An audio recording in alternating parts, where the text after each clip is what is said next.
Hey, watangananzwa volume kuti vanhu vari volume yakamira sei. Muri kundinzwa here vana veZimbabwe. Nyaya yevolume ndori kuti ichinetsa nyaya yevolume. Vana mai uyai pane goridhe, uite goridhe, tiri kupana goridhe, pana goridhe, vana mai tiri kupana goridhe, uite goridhe, mbera uite goridhe. No. Ugendombera uite goridhe, uite goridhe. Akunzwa kuti volume iri kunzwika here.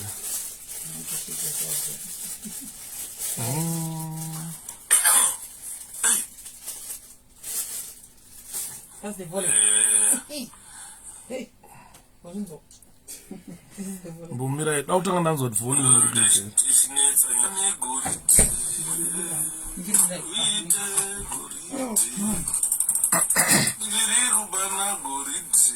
No fridge just said that.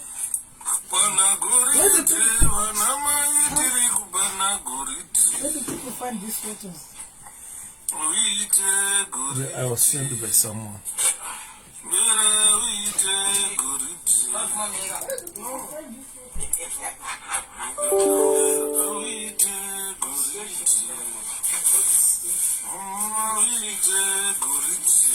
Yeah, saka volume nasi chikwapuro naye ndakonekta chikwapuro chevolume. Saka ndiri kunzwika, hapana zvakaipapo. Handimanzwa nachireplaya ndichida kuzvinzwa kuti ndiri kunzwika here, saka ndaona zvichinzwikwa. Makadii vana veZimbabwe. Regai ndoda kutaurira mazimba chokwadi. Chokwadi hachiputsi ukama. Ndofunga ndakauya ndikataura zvandakataura pano. Vanhu vanonga vachibvunza kuti hanzi uri kutuka. Hanzi uri kutuka. Ndakataura one ndikaisa post ndikati ndiri kutukwa handiti. Ndichapindura. Vanhu vaifunga ndiri kuseka. Ndaitaura kuti regai vambotuka vanotuka. Kana vatineta kutuka miromo yavo yaboka, ndozopindura. Ini ndopindura. Ndoziva kuti vanhu havazive the other side of shepherd. I'm a very good person when it comes to socializing with the people, but I can sometimes be nasty. This is why muchiona kuti up to today I don't have a best friend. I don't want a friend. I don't want a friend. I don't want a best friend in my life. I don't want. I want to be alone like this. Bondoziva kuti kana ndobvondora nyaya dzangu, ndobvondora zvekuti kana ukandiona unoona kuti ya blazi uyu igodzvimbi. Because ndikada kubvondora ndopano nyasona true colors kuti fesi anotobvondora kusvika kushata kudai, because kana ndagumbuka nendagumbuka. Ndosaka kudhara ndaiti mai vangu vaiziva ndikagumbuka vaiti vaitodhonza kunondivharira kumba. Bozazati kana maoko chaiwo takurwa kurovana chaiko chaiko. Umwe anogona kusara asina mazino ndagumbuka. Saka ndine a very nasty side randoprotector. I don't want people to know the nasty side raShepherd Yuda randoprotector. Randoziva kuti ndikatanga musindo, kana neuriwo watanga musindo wacho unozozvibvunza kuti chandakatangira musindo chii, because nyaya chaipere. Andiona. Saka ndinenge ida kutraya kuti patinosocialize vanhu vari kutaura about maititi maichakuti. Guys, we have got no time left now to talk about those nonanities. We have got almost 11 months left to go into an election. This is not the time watofana kuswera tichirova makunguo nemuseve. Mkoma Colin zviri sei. we must now be focusing on what we want to achieve as the people of Zimbabwe. Definitely we want to achieve an election victory that will usher our president in power. Kana zvakafanana na Shepherd, most of my life is on public media. Ukatasa ma videos andoita mazhinji acho ano downloadwa nevanhu vezanu vanongokropa pavanoda pavanzwa pandataura zvavanakidza voisa avo mawords kumberi. I can't stop them doing that because these videos are on public platform. Once you put your information on public, you cannot control it. What I'm saying, what I'm saying is, once your information has found its way on social media, you will never control that information. Because understand, the world has got about 8 billion people.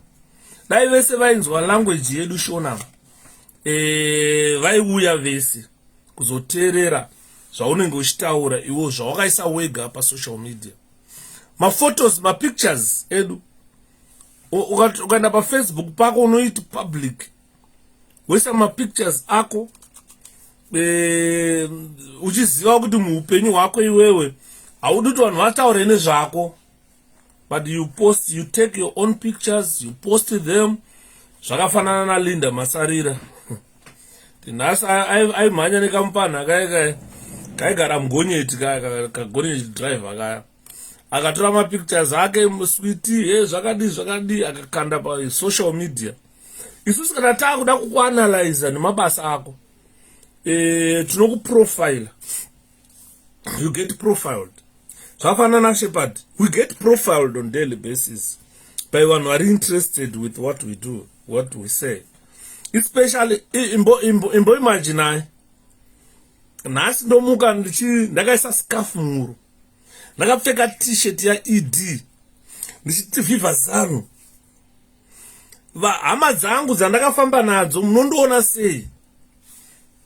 Munotanga kuteerera mavideos angu akudhara aimboti chiko mufeso.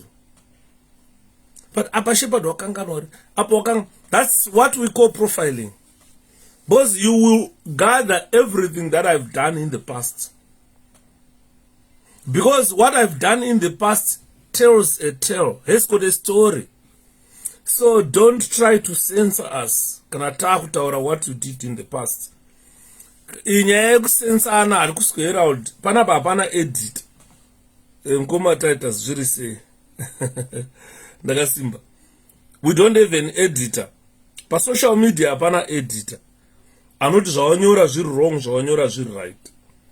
Ini ndakataura kudhara ndikati, sometimes some people won't feel comfortable with what I say. Panapa handina kubva ndambotuka munhu zvinonyadzisira zvazve.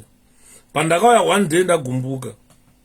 Anditi kamwe kaArmy kaSeteni ZANU-PF Army kauya ndatuka chikiti chekuzanu.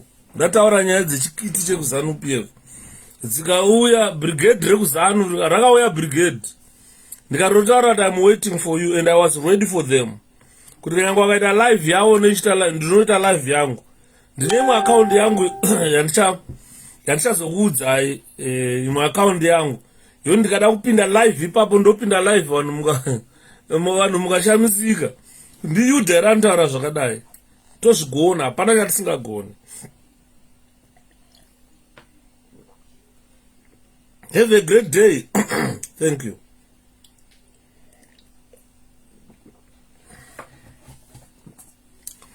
Iri ndodoro rangu iri. Ndodoro rangu. Buto, how are you? This is my beer. I don't drink beer. This is my beer. Tea is my beer.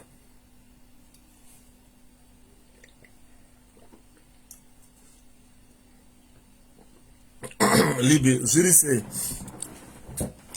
Nezuro takasvika pakutadza kusvika 100. Let me assure guys, panapa ndine about 1,000 people waiting to be confirmed as friends. Saka, I don't need to keep 15,000-16,000 people who do not participate when we need the most. Saka ndichaita futi muramba tsvina. Ukona ndakubvisa by accident, unondi inboxira kuti mandibvisa by accident. Because kwatakuenda to a crucial time. Pa crucial time yatakuenda takuda ma participants. Vanhu vanooneka every time and then. We've just have 11 months to go into a general election. And that general election will pit only 2 political parties, which ZANU-PF, the outgoing political party ZANU-PF, and the incoming ruling party 𝗕𝗵𝗵𝗃𝗃.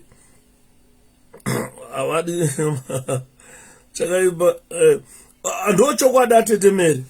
Because iwo kana munhu uchivenga chokwadi, don't put your life on public. Stay private. Atumbo vanhu vakawanda stereke vatisingambodhigi.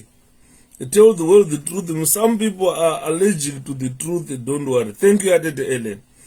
Zvakafanana nemusikana uya anonzano akungoposta zvinhu zvake nemurume wake. Ndakambomutsura, ndakasangana naye ari kuZANU-PF function ku Scotland. Gaina ndakamhoresa. Pakaya president she attended. Pakaya Mnangagwa she attended.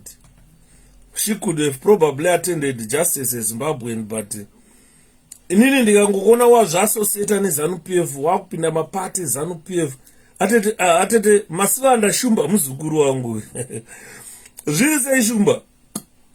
Masivanda akazukuru kana Masivanda ukati Shapiro mpana oti sekuru makadii ndoziva kuti muzukuru apinda vazukuru avo. Zviri sei Masivanda? Zviri kufamba here? Saka nyaya tiri kutaura panapa nhasi, tinoda kutaura nyaya yakanaka. Nyaya yatinoda kutaura panapa inyaya yekuti muri kuona kupopotedzana unoita maZimbabweans pasocial media. Muri kuona kuti kune maZimbabweans vanouya panapa vachikumura mabhurugwa vakadzi pasocial media. Culture iyoyo hatina kubva tamboiona kuZimbabwe. Maybe yaiitika malocation, but ayona malocation ka social media zvakaita ngeFacebook another location yekuti people meet from all over the world. But taigara malocation ekumaruzevha taigara at a localized area. Kana muri wekuchikangwe, muri wekuchiedza, muri wemukaroi. But mune ka locality kenyu kekuti munosangana. Atete saru makadi hanzi mukomashebi ruoko urwo matanga basa renyika aya atasi aiwa mabasa aya takaregera. Akomana kuna mwana unoongorora wakomana ainzi mafangs takasiya takambomira basa reare ainzi mafangs.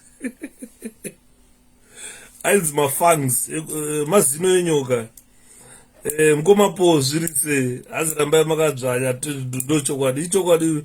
Mngoma kune siyaiwo anowirirana namudhara wangu akatumira mapicture angu kozi ndinopfeka zveTRIPLEC. Ndopfeka zveTRIPLEC zvinonsatsizi. Saka what I'm saying panapa ndezvekuti nyaya inoitika amanesha Mwari ndeyekuti once you put your life on public you cannot control it. Mavideos amunoona atiroisa aya we risk a lot. Ndogona kutaura zvinhu zvekuita kuti zvinogona kuunza hondo muBritain, ndogona kutaura zvinhu zvinounza hondo muZimbabwe. Mazino enyoka anoruma rafu ngomafidza anonzi mafangs. When we were preparing them kuti tichagadzira kuti anakidze so ainzi mafangs. Anditi maona anoruma rafu unorumwa. Ndodzimwe nguva zvamunoona tichitaura kuti takakurira malocation taive vanhu vekumalocation kokuti vaizikanwa kuti vane mazino enyoka unorumwa and so forth. Malocation maitove nemabhosi. Saka nyaya yatinoda kutaura panapa ndeyekuti let's tag a lot of people on this platform YouTube kunozoiswa mavideos. I'm not responsible for uploading these videos ku YouTube. Vanhu vari kuuploada kuyoutube vari selective, vanotsvaga vanonzwa kuti aya ndo atoda aya atidi. Andiri maona. Saka ndakambovati give me opportunity to upload ndega, vakati ayo unozo uploada zvimwe zvatisingade, like video yandakaita musuno ndagumbuka yandakuudza vanhu kuti imi musafa kuti hatigonewo kutuka. Vakatoitaura kuti it must not find its way on YouTube, because pa YouTube we want my inspirational videos that can nudge people into wanting. Azina mkoma Colin mkoma tokumbirawo kuziva kuti vari kuvhara riniko zvekurejista kuvhota izvi. Hatisataziva, ndichadota find out mkoma Colin. Thank you so much for allowing me to for asking that question. I'm not well informed at the moment when they are closing, but the voter registration is ongoing. So I'm encouraging Zimbabweans, wherever you are, to go and register to vote. And I don't know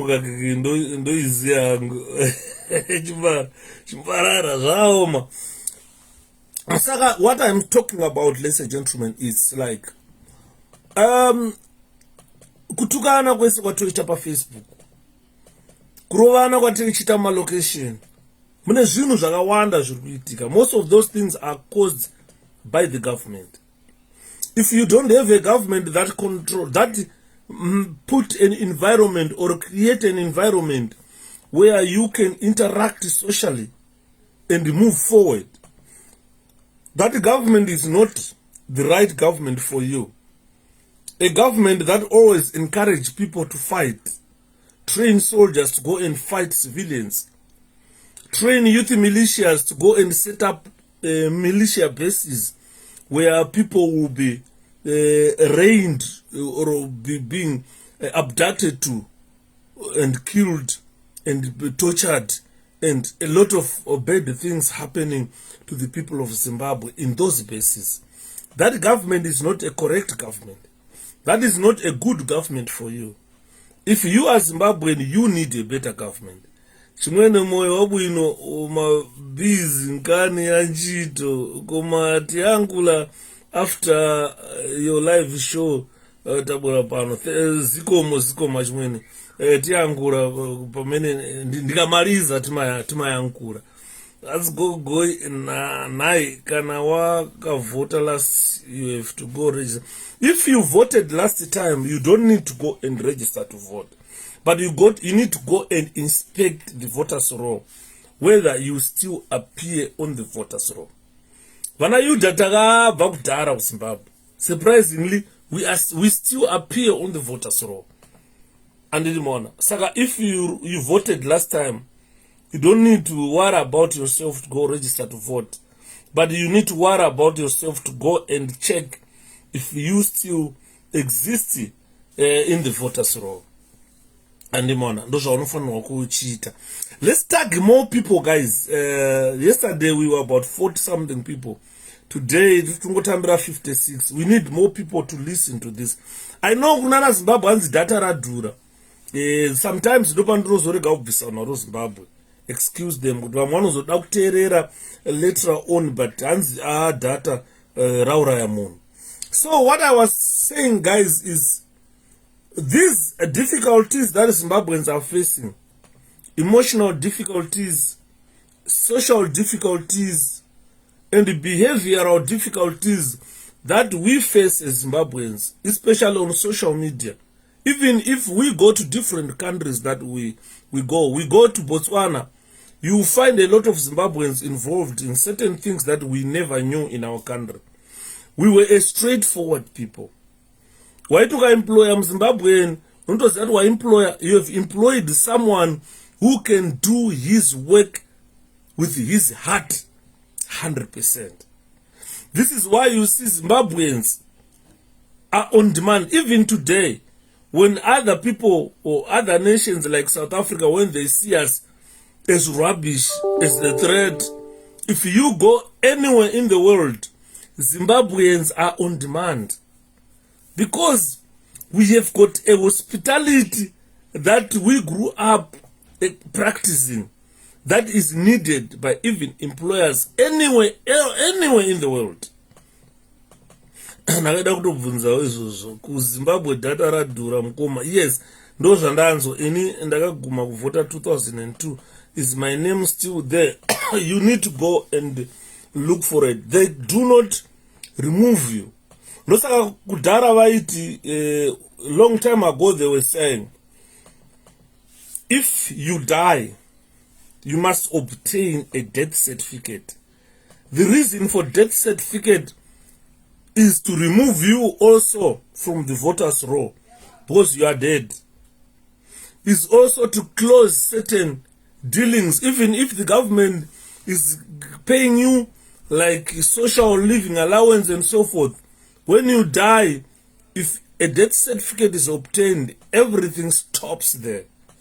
So the purpose of death certificate is to confirm that you have died. When you die, everything will stop. So if you register to vote in 2002 and you voted then, you are still there because you are not dead. This is why you see our voters roll sometimes has got millions of people who died long time ago. Vanofira kumaruzeva vamwe vaya vanongonzi afa endai munongoviga. Kune mama families asina ana basa nezvana death certificate wafira kumusha uko vanongokuviga cheto zara atozotora death certificate. Munhu yeye kana asiri registered as dead anongoramba ari muvoters roll abviswi. Mukoma funga atete fungai muri sei ndakasimba mwana wamai andimuri kuona. So the purpose of death certificate is to make sure that most things stops. Even from the voters roll you are removed. They cannot remove anyone from the voters roll until they confirm that you are dead. Nasi ndafara zvikuru nasi. Ndafara zvikuru today ndafara. Ndachitaura nemukoma wangu ari kuMalawi. Akantumira picture yatete vangu. Andiri kuona vanhu vanorarama zvakanaka. Vanorarama zvakanaka. Ndakuratidza picture yatete vangu. Ndakambotaura nyaya yatete vangu panapa. First born emudumbu mana baba vangu. Vakuti ukaenda vanokutaura kuti ife pano, ife muboma rino, ife ndifa mfiti. Amaziwa onse kuti ife ndifa mfiti pano. Ndafara nhasi ndachitaura nemukoma wangu mwana wacho. Ndafara zvikuru. Ndikatotora picture yawo tete wangu ndikaisa pa Facebook. Vasvitsa hanzi ndakuya zotaura newe chero ndikuudza kuti tete vako vasvitsa baba vako vechikadzi vasvitsa 115 years.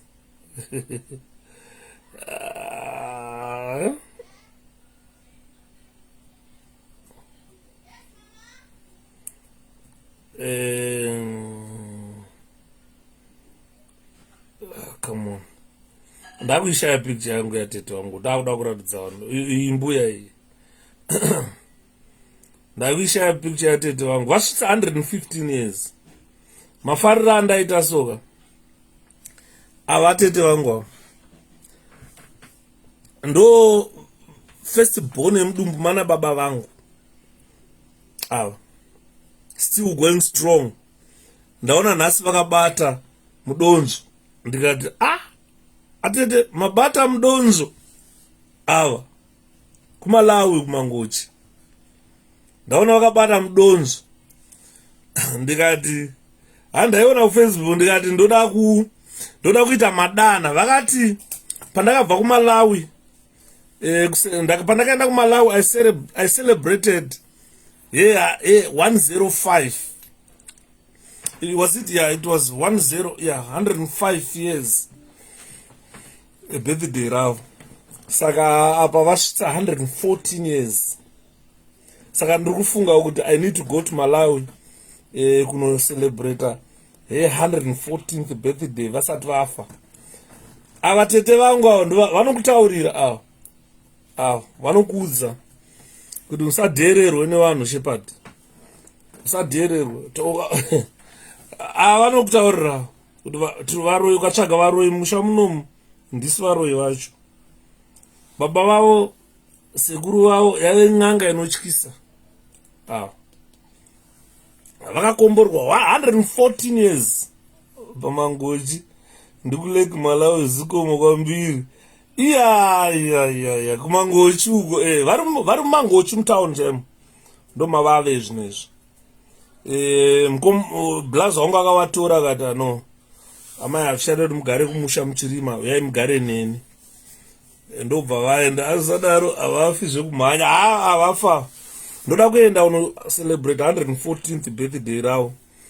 Bosi vakanditi ukaenda ukadzoka ukazoenda uchazondioni. Saka I think she's waiting for me to before she dies. Saka I need to go and see her before she dies. Ndo atete vangu vandakakudza ngati unonzwa vachitaura kuti vakambondibvunza mumwe musi mazuva akafa baba vangu. Zvikanzi chimwene ndikati atete zvikamutara kuZimbabwe kune varoyi vanondoroya kuroya munhu kufa. Ndikati variko. Zvikanzi vanoona upi mushonga wacho nokuti mushonga wekuroya unonesa kuwana. Vanowana kupi? Ndikati ameno ndavazokuudza iri hanzvadzi yenyu yakaroyiwa ikafa. Zvikanzi alright chindisira ndogadzirise zvandogadzirisa. Dedi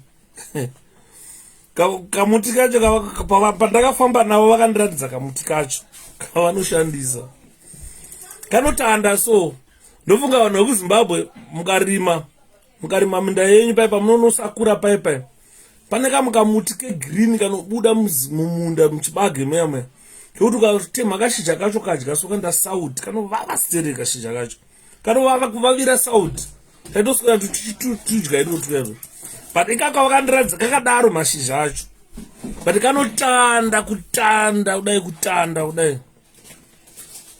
Zvikanzi uri kwaona ikaka ndikati zvikanzi murino dzinza rinopera. Hanzi dzinza rinopera kuti tu ukaona waroyiwa ukauraya munhu kana vanhu voda kudzosera hanzi ndokavanoshandisa natete. Zvikanzi ikakaka ukakashandisa ukaona kana ukadyara paguva rababa enda unokadyara uone dzinza rinopera rese kuti kana kachingotanda chete kachibata madzinza ese kusvika mapera. Ndosaka unyachitaurwa neZANU-PF imbomira izveviolence. Unouraya mumwe munhu asingaurayiwe. Tarisai mufesi anonzi Namburo wokuChiWeshe. Izvo vanhu vana vakungopera. Mwana wacho akanhongwa musuno wakapondwa.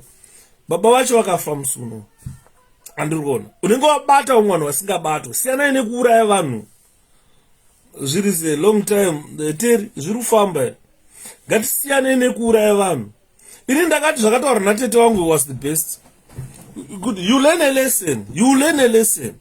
Pamwana unenge vachikuonai vanodzidza kubva kwamuri. Saka uri kuti wakuroya here Yudha. Aindotoda ini atoenda unotora uroyi wacho tete vasati vafa. Uroyi unonakidza mukoma Henry. Kana uri muroyi unonakirwa udhererwe.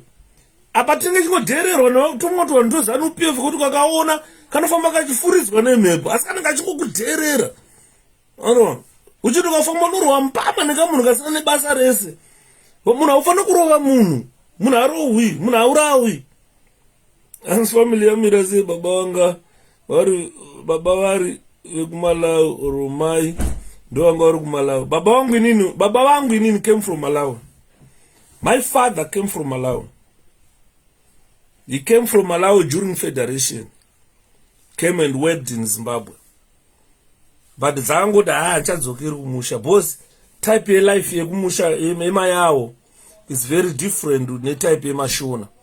Kumashona imimi ndimi munoroora varume. kuMalawi varume vanongoenda hanzi predict magute iwo ndo anashida iwo mpana iwo magute iwo ukusatsinga yekuti muchemba unongodongorera kuti ririmo here ukagara sononzwa kunge riri kuya haribudi wakaiswa tsinga kudai nti kuvhara kamwina iko kaika nongoti ari kudongorera so rabuda here muchemba urona hamuna.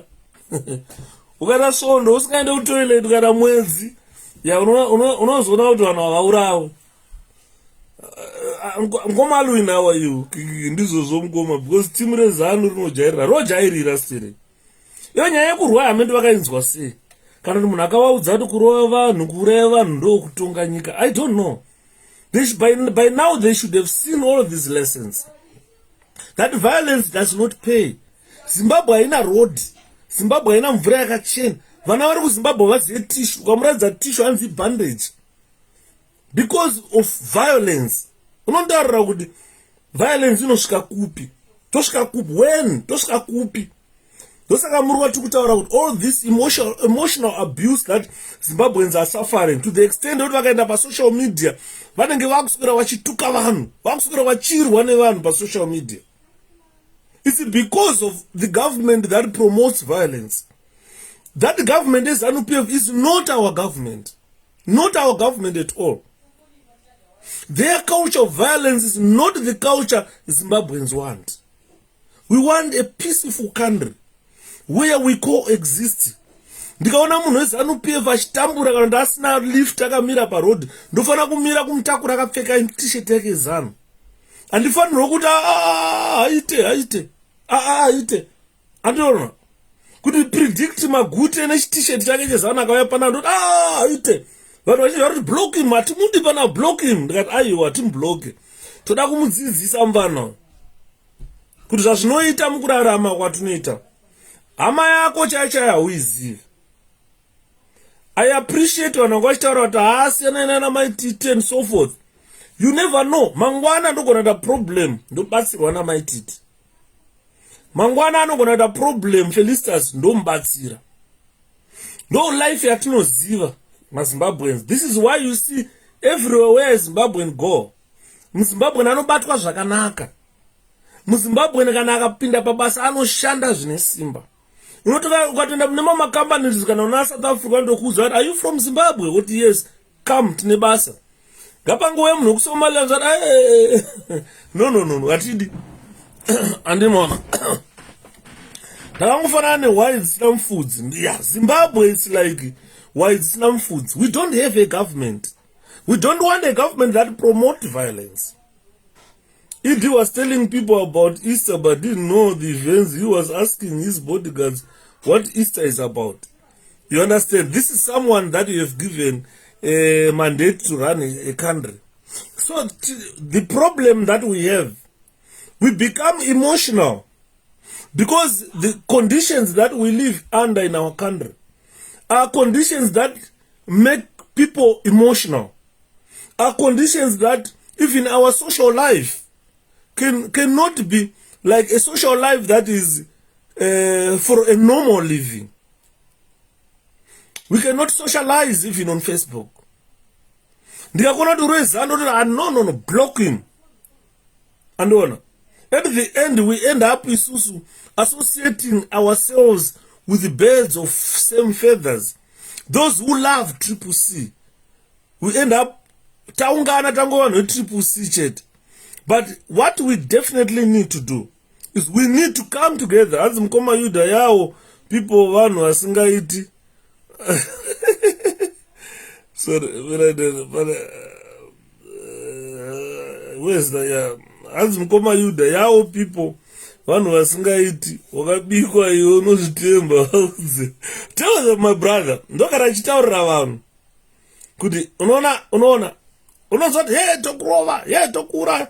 Inini the way I grew up andina life yandoviga. I always tell people the way I grew up.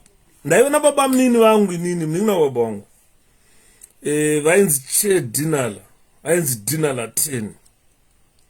Unfortunately, when I went home, I saw he passed away.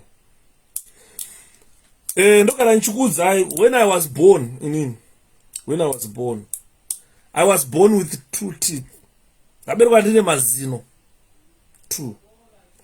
And you find when ndaberwa ndine mazino 2, area nzvimbo yandakaberekerwa wainzwa muringayo.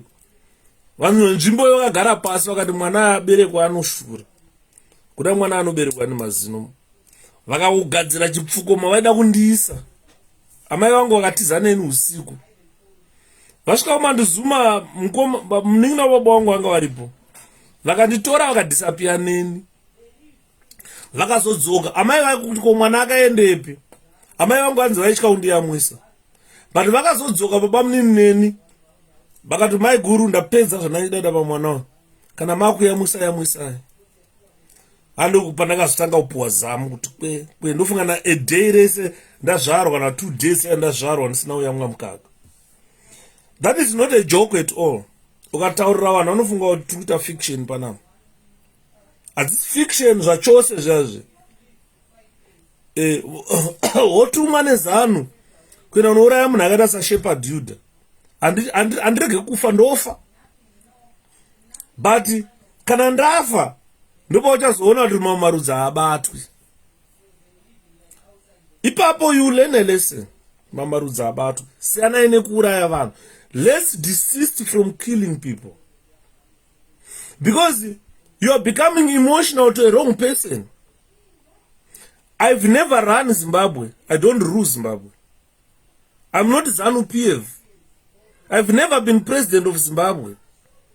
So if you are becoming emotional, ZANU-PF is still there. If you become emotional, you must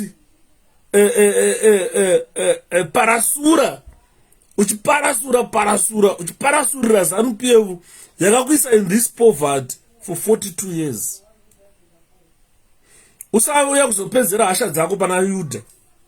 Ndopanonzoitaura kuti ndinotukwa pana ndachitaurira 𝗕𝗏𝗵𝘃𝗀𝗏 ndikati 𝗕𝗏𝗵𝘃𝗀𝗏 ndakanyora one paFacebook ndikati vari kutuka kuti chemukuti chamai vako havachitukawo ngavarege kufunga kuti neni handigone kutuka. Ndokwanisa kutuka stereke but ndinonyara kuti Facebook yangu ine vanyarikani. Ukaona vana flaws makomba vanoti 𝗕𝗏𝗁𝗖𝗏𝗏 mukadzi wabhururu wangu ndotonyara kutaura zvakashata aripo. Pana namai vangu panapa vana Patricia ndotonyara kutaura zvakashata aripo. Pana hanzvadzi dzangu vana 𝗕𝗏𝗵𝗃𝗀𝗏 nevazukuru vangu vanaitaura kuti muzukuru uita sekuru maswera sei. Takadzidziswa isu kuti mutupo ndoune ukama. Kana uri umera soko uri mukoma kana munin'ina kana baba uri hanzvadzi uri tete ndinototya kutaura mashoko akashata uripo. 𝗕𝗏𝗵𝗃𝗀𝗏 vanouya panapa 𝗕𝗏𝗵𝗃𝗀𝗏 thanks chari handikwanisi kutaura mashoko akashata ekutuka kana pane vamwe vanhu varipo. Handi muri kuona because the way people will start looking at 𝗕𝗏𝗵𝗃𝗀𝗏 it will be different. Saka tichikuda zvekusocialize. Saka the way our social life was shaped by ZANU-PF, that is not the way every Zimbabwean wants. We want to associate in a manner yekuti mukoma Humphrey vakandiona, he will greet 𝗕𝗏𝗵𝗃𝗀𝗏. You will be comfortable with the 𝗕𝗏𝗏. It's like andomona mufeso wamotuka uyanonzi Nick Mangwana uyo. Ukasangana na Nick Mangwana live, kutaura na Nick Mangwana. Thanks Terry. Ukasangana na Nick Mangwana kutaura na Nick Mangwana. You can tell what you have met munhu akabva kune vanhu. I want to assure you. Meet Nick Mangwana today. Talk to Nick Mangwana face to face kudai. You can tell kuti munhu yakabva kune vanhu. But akaenda pa social media pa Twitter Nick kana akunyora, anonyora zvekuti unofunga ndiye Nick uye here. Ukasangana nemukadzi wa Nick Mangwana unotoshamisika kuti zvaasingavhaire zvaasingapesvuke wani. Namai chaivo vemumba yekutoti ukatopinda mumba undoti amai makadini. Handimaona. Ndosaka muchiona ka sometimes kana mukadzi wa Nick Mangwana chaivo unogona kumushaya pa social media. Pamwe ndo vanenge vachingoshandisa maghost vachitutuka. But ukasangana ukataura naye uri kutaura naamai vemumba chaivo. Kuti wega you are left without doubt kuti mwana waye akabva kune vanhu akarayiwa. Andiona.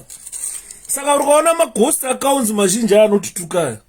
Pamwe ndo vanhu vatechitwa nedignity.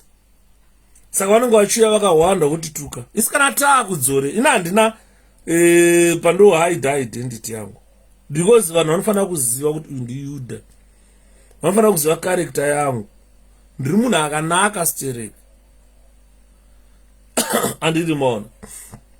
Saka if you look at these emotional outbursts that we do on social media, the social difficulties that Zimbabweans face, will lead to behavioral difficulties that we are in today.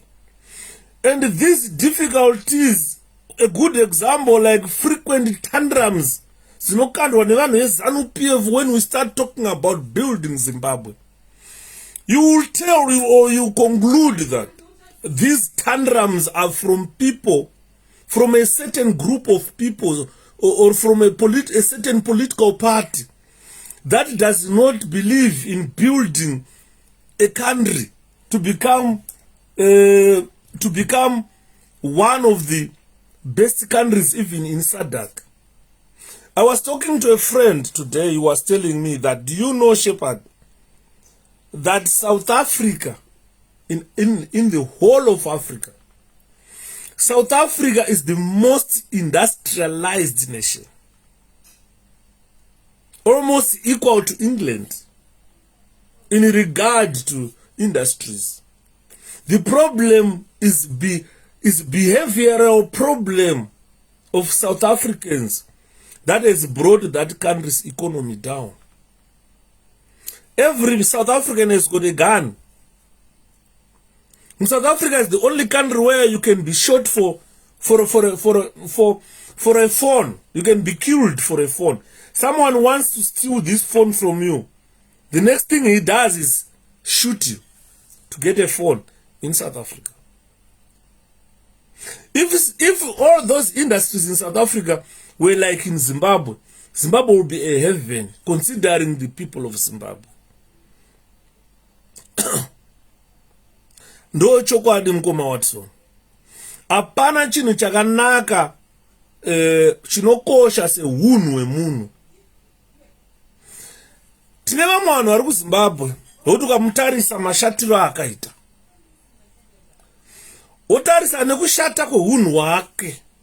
A good example, tine mukadzi anonzi Linda Masarira uyo, who talks about tolerance. Zimbabwe people tolerance. Herself she's not tolerant. Pandakatanga kuona kuti munhu anogona kushata kumeso oshata nemoyo, ndakatanga kuona pana Linda Masarira pakaitwa muhlane commission.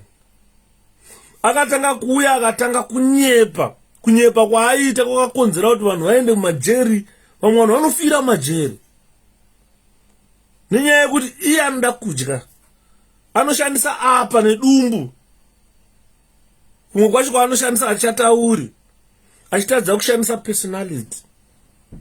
Unoziva pana vamwe vanhu kuti ukaona kuti uyu munhu akashata but nemoyo wakanaka. Saka that type of behavioral problem that we see in our country is caused by a government. The government that we have today, which calls itself second dispensation, we expected better life than first dispensation. Vana Mugabe were just emerging from the war, and they had no experience and idea of running a country. This is why you see they destroyed a country. So when these people who came to say we are second dispensation, we thought they learned from mistakes Mugabe did for 38 years. Instead, they carried over whatever things Mugabe was doing, wrong things, wrong policies, which have now caused serious emotional problems in our country, serious social difficulties in our country, serious behavioral difficulties in Zimbabwe. You understand what I mean? So the problem we have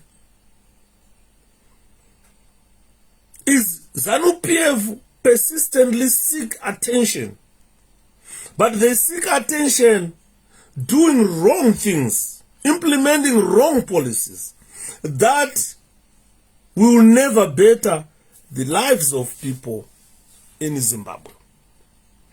This is why I always come every day, doing 2-3 hours educating Zimbabweans. The reason why you must be a registered voter in your country. Why you must vote 𝗕𝗵𝗃? Why you must vote President Nelson Chamisa? It's because the current government is equipped or is staffed with those people who still believe that killing someone gives you political power, who still believe that assassinating someone gives you political power, who still believe that the army should give them political power, not the majority, not the people of Zimbabwe. So if you have got such type of a government, you have got a wrong government in place. You need to change that government. And the only person who can change that government is you. And there is a democratic means, a democratic way of changing that government. I think I'm being loud and clear, ladies and gentlemen,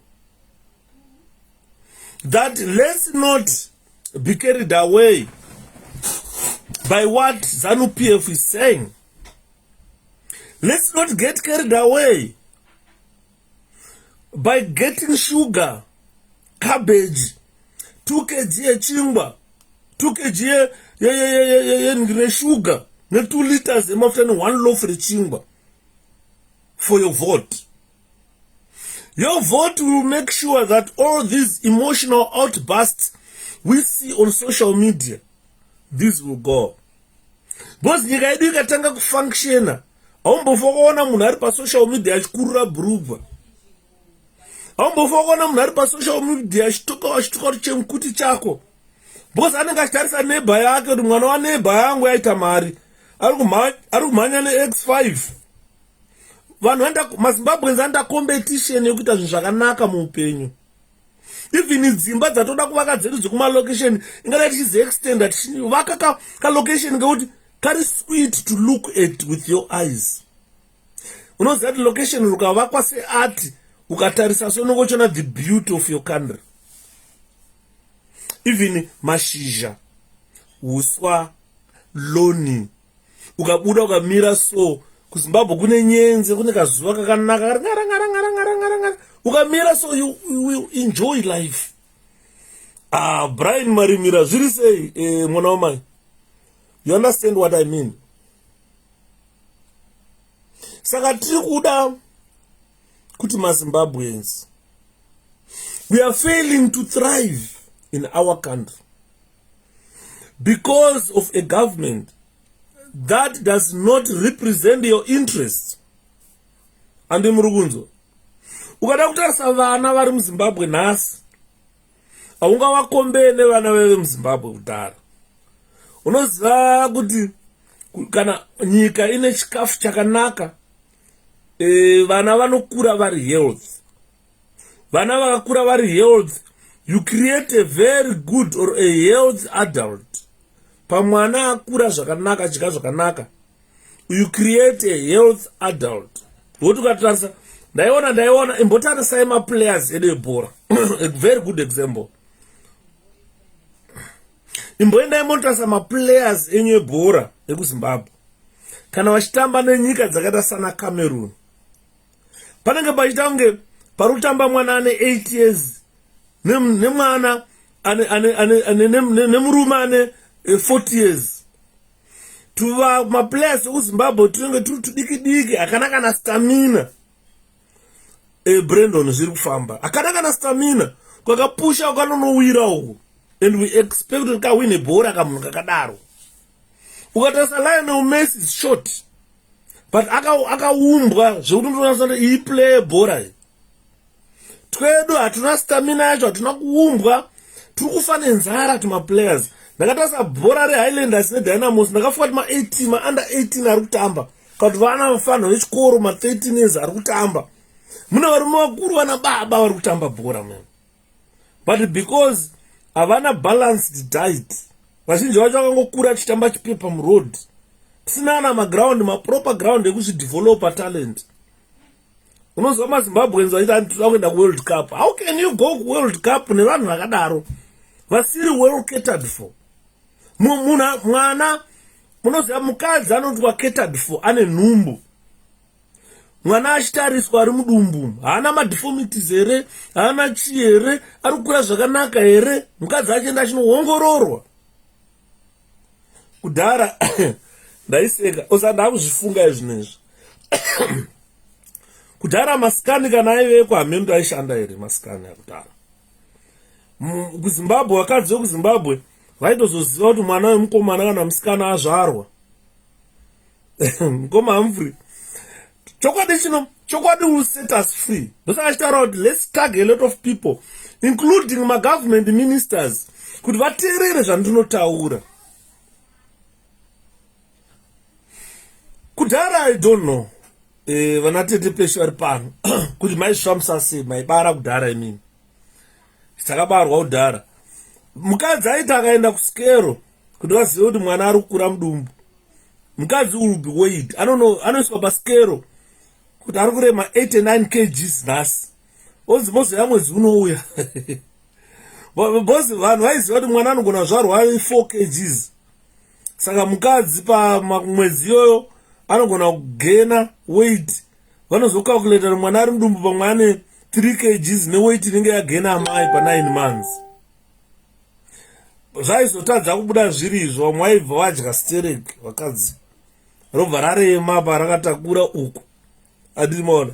Saka zvazvisiri accurate. Zvakawanda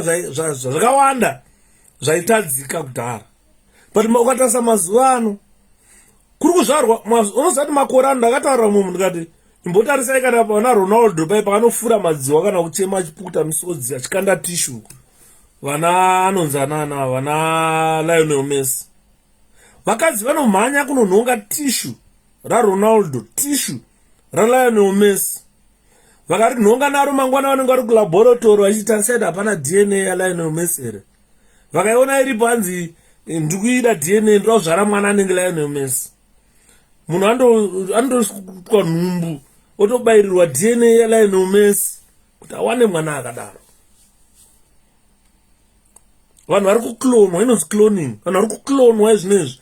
Kuri kuzvarwa, ndakaona mumwe munhu kuAmerica achiti anzi kuti Serena Williams azvare mwana nerimwe basketball aziombere kuti vanoti vanozvara mwana akaita sei. Mari dziri kukandwa vanhu vachizvara vana vari cloned makore atiri. Vachiti mwana ari kuzvarwa kuti aite mukomana, DNA ndonosvika kutirwa 𝗕𝗵𝗵𝗃𝗃 kuti mwana aite mukomana.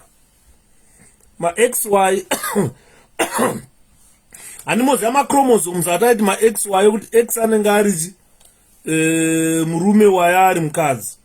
They get tempered vachishifta vachibvisa 𝗥 aya kana kuti vachisabvisa 𝗦𝗏 vachibayirirwa XY pachibuda murume. XY pabuda murume, machromosomes anotambwa nawo. Saka nyaya tikutaura ndeyekuti ukatarisa vana vari kuzvarwa munyika medu, because we've got a wrong government that does not put care to the people, that does not put care ku prenatal, that does not put care kuvana vasati vazvarwa svika vakure. Hanzi zvinorwadza zveZimbabwe. I was one of the blessed who enjoyed the luxuries then, good antenal clinic scans and good gynecologists. Andimaona atete. Saka you find the rest avazviwana izvozvo. Ndakatoona mukadzi waMunangagwa, mai ekuSiria Munangagwa, vachienda kuMbare kunodoneta chikafu pana Nyamukuta. Just imagine, we are talking of Zimbabwe second dispensation in a second just hang on. Simba. This one is a big one. But ansati ndiripa live ndozoiona ndapedza. Urgently check zvandanyora uone zviripo neevidence iripo. All right. Pane footage musasiwa yaari kuoffload ari kudhampa izvo zvisoka. Evidence hanzi footage hanzi yema5 mahotels malodges nemarara. All right, ndichatarisa. All right, nganipedze live. Check agent. All right. Sorry guys, paita phone. Saka you find nyaya dzatutaura panapo kuti if we have got a wrong government in place, its priorities are wrong, and the priorities will affect the nation, the population, emotionally, it will affect you socially, and it will give you behavioral problems. I can say this because I've witnessed it amongst Zimbabweans. Now Zimbabweans in this new dispensation cannot coexist peacefully. You can't. You can't. Kutukana, kurovana, kupopotedzana. Vana vakadzi vacho vakadzi vakuru vatofungidzira kuti ava vakadzi vakuru vanofana kudzidzisa vana. Tine vana vamwe vakazvarwa muna UK kunyika dzakasiyana siyana vanoda kuziva culture yekuZimbabwe. Vakaenda vana vazhinji vavo vane masocial media, vane masmartphone vana vekunoku. Vakasiyana nevana vekuZimbabwe mwana atengerwe smartphone. Muno mwana ane smartphone anoswera ari paFacebook achiona, paWhatsApp achitamba, pamaTikTok pachi anoona amai vekuZimbabwe vakabereka shamwari yake anofamba nayo achitamba bhora, vari live on Facebook vachibvisa bhurugwa. You see, that is what we are saying, behavioral difficulties. And vana ivava vandoungana kudaidzana neshamwari vakatarisa mwana wako kuti yaone 𝗕𝗵𝗃𝗃𝗃, yaone mai vako akabvisa bhurugwa, tarisa mai vako. You understand? What are we teaching the new generation? The current and the coming generation. What are we teaching them? Unaona murume mkuru anodikitira kuenda pa live on Facebook, kuenda pa Twitter, kunoswera kutuka Thomas Tafirenyika mapfumo, mukanya kunotuka. Hey, chimudhara ichizesela out, chimudhara chakazodi chikadi. Tinotokunyarira. Ndikangonzwa watanga kunyora kana kutaura zvaThomas Mapfumo ndokunyarira. Because dai maiziva kuti chinonzi Thomas Mapfumo, I think we were all going to respect Thomas Mapfumo. Even vana Mnangagwa havana right yekutuka Mapfumo. They must sit down naye vachibvunza. Vakuru maivepo nguva dzehondo. Maitaura muchitumwa nemasvikiro enyika muchitaura izvi. Kuimba kwekwe ndosaka wachiona out of 15 million Zimbabweans, pama musicians atinawo they are just 500 out of 15 million. Izvi ndizvetarenda. Ndosaka wachiona out of 15 million Zimbabweans tine 12 players chete dzinotamba muPremier League, dzinotamba muNational Squad out of 15 million. Zvine zvazvinoreva. Ukatadza kuzvikoshesa izvozvo, then wakupinda patrend yatikutaura behavioral problem. Your failures must not be offloaded on us. Uchiuya kwatiri une my emotions. Take those emotions, direct them to your government. You have got a failed government. Take your social problems to the government. Take your behavioral problems or difficulties to the government. What I'm saying here is, get registered to vote and vote 𝗕𝗵𝗃𝗃.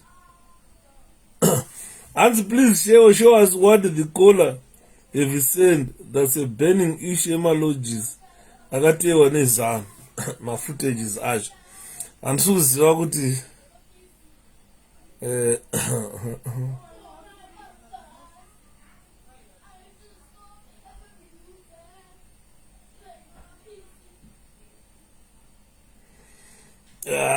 ndizvona mahere izvi. I think they are trying to destroy Mahere. Ranzi Mahere, campaign manager 𝗕𝗵𝗁𝗂, who is before announced that he has secret audios of very senior 𝗕𝗵𝗃 leaders, reveals hidden camera footage of 5 Harare lodges being uploaded slowly tonight. What do you think is going on? Kuda wacho wanyora mendi 𝗕𝗵𝗁𝗂 wanyora 5 lodges in Eastleigh and 1 lodge near Rotten have been linked with a hidden camera scandal that is over 300 gigs of footage is being dumped slowly on the leak weeks. And if you get 1.8 million, pay 45. Meno ndizvakudhara. Ndakaitimirire mafootage acho. Hapana footage so far. But some of the things which were said, it's paive na anzano Patson Zamaranga achiri mupenyu. Zvinhu zvacho pazvaitaurwa. So let's wait for the footages anyway. Let's wait for the footages. So far, I've got nothing to share, baby. And true, Akoma, we really need change of government in our country. Thank you, Victor. So what I'm saying, Panaba, so guys, what I'm saying is, thanks, dear. What I'm saying, Panaba, is, these things we are talking about are government problems. If you don't have a functional government, you will find the whole nation. I'm talking about emotional, social, and behavioral difficulties Zimbabweans are going through.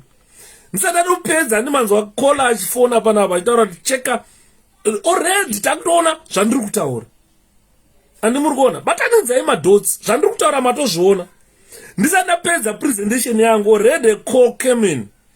Check pane mavideos ekuma-hotels ari kukandwa nana kuda musasiwa nanani. Already it's a behavioral problem Zimbabweans are facing because we've got a dysfunctional government. This new dispensation is not a working government at all. As you tell our brother and sister to go back home, to know vote to visit government. Thanks, Mkoma Vini. The problem now for all these people to go back home and vote. Vazhinji vacho takatiza muZimbabwe. Kutaura kwatiri takona dai tiri zvipoko. Tiri ngozi dzimwe dziri kushusha mimwe misha zvinotyisa. Takaurayiwa nevanhu. Unourayiwa nemunhu usina kutadzira. Nanzwa mupana talent chiwenga achiparidza akati Zimbabwe kugara kwatakuita muZimbabwe takugara jungle life yekuti mhembo ukasangana nayo inenge ikaona shumba yakagara mhembo ikaona kuti shumba inotiza kuenda nekuku hapana pazvakaburana unongozvika hanzi shumba ichitaura hanzi mhembo unonzwa ichitaura kuti uyu munhu hasi right akandiona anoda kundiuraya handina chandakatadzirana naye handina kupopotedzana naye handi muri kunzwa nyaya tiri kutaura. So already before I finish this presentation, you have heard from this phone call about my 300 lodges, what violence on Chirovana, this and that. Already, that is a behavioral problem. It's a social problem. Someone is being emotional here. He wants to expose, fighting to expose you. Sakanyaya tukutaura yoyo. Ukaona munyika yakadaro imimi hamuna a functional government. What you need to do, you need a complete overhaul of a system, a government that has been established by an intolerant system. Ndakazwa tongogara achiti, we are not fighting the skin, we are not fighting any color, but we are fighting the system. And I still say the same, that as Zimbabweans, the system that we were fighting for, fighting against, that system was never disbanded. And we continued from 1980 until now with a very bad system that people went to fight during the armed struggle. A lot of people died fighting the system that was re-established by ZANU-PF. This is why I am saying we are still fighting the system that Tongogara fought, the system that all those who perished in the struggle all fought. The same system was re-established by ZANU-PF, and we need to continue to fight the system so that the people of Zimbabwe attain independence, attain freedom. Nyari zviri sei monoma andiri mona nyaya dzati kutaura, because if you don't register to vote, if you don't become a registered voter in our country, you are delaying the system, you are delaying the change that people want, you are the enemy of your development. Because kufa kwako nenzara It's because of you who do not want to register to vote and vote on the voting day. If you talk about Zimbabwe being undeveloped, it's because of you. Blame yourself. Mnangagwa has got only one vote. You have got only one vote. Saka iwena Mnangagwa mkaenda mukasta ma vote 1-1, hapana no cast 100. So your vote can change something. If you don't register to vote and if you don't vote, you are delaying development of a country. You are delaying your freedom. Your freedom will never come because you are sitting on top of it. You don't just want to get off it and then let it sprout. That's the problem that we talk about. We are not talking about hair color. We are not talking about skin color here. We are talking about your freedom, which can be brought by you by mere voting. You don't pay anything to go and vote. 𝗦𝗶𝘁𝗲𝗖𝗖𝗖. You don't pay anything to vote, guys. You just go there nechitupa chako wonotarisa kuti are you a registered voter? Did you register to vote? On the day are you voting? Just that. That will give you freedom. Musira basa rekuti wane basa rekushanda utenge boots. Uvake oimba uchengete vana vako. Bata ipapo. Ndosaka muchiona ndichiti ndikauya live on Facebook ndokukumbira. Tagai vanhu vakawanda vateerere kutaura kwangu. Hakuna mwe munhu muZimbabwe ane live on Facebook inotaura matauriro andoita. Zimbabwe as a whole. Endai pama live on Facebook ese aripo muteerere. Munzori pane munhu ari kutaura kwandiri kuita here. Hakuna. Hapana, endai live on Facebook nhasi. Teedzai malive ese. Malive emaZimbabweans ndekuti 𝗕𝗲𝗵𝘃𝗺𝗃𝗃 zinzabasa kwatira. Azviunze change munyika izvozvo. Zvinotounza zvirwere zvoti vanhu vanopera kufa. Ukaona pane muZimbabwean live unotodzinga vanyarikani kuti bvai pano ndakumboteerera. Ukaona pana Chiwenga achitaura live, Chiwenga vice president wenyika, unotodzika vanyarikani kuti bvai pano bosi pana pachataurwa zvisizvo. Kuti mumboteerera Chiwenga achitaura. They are facing my emotional difficulties. They are having social difficulties. They are having behavioral difficulties. Internet yatanga, guys. Sorry. Ndiribo, guys. Internet yangu yatanga kutama game. I don't know what's happening with the internet. Mangwana will be switching over the phones so that we use Vodafone. Timbora rizofamba sei.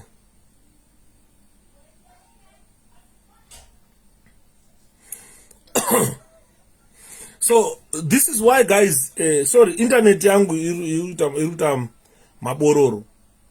This is why, guys, ndikutaura ndishiti.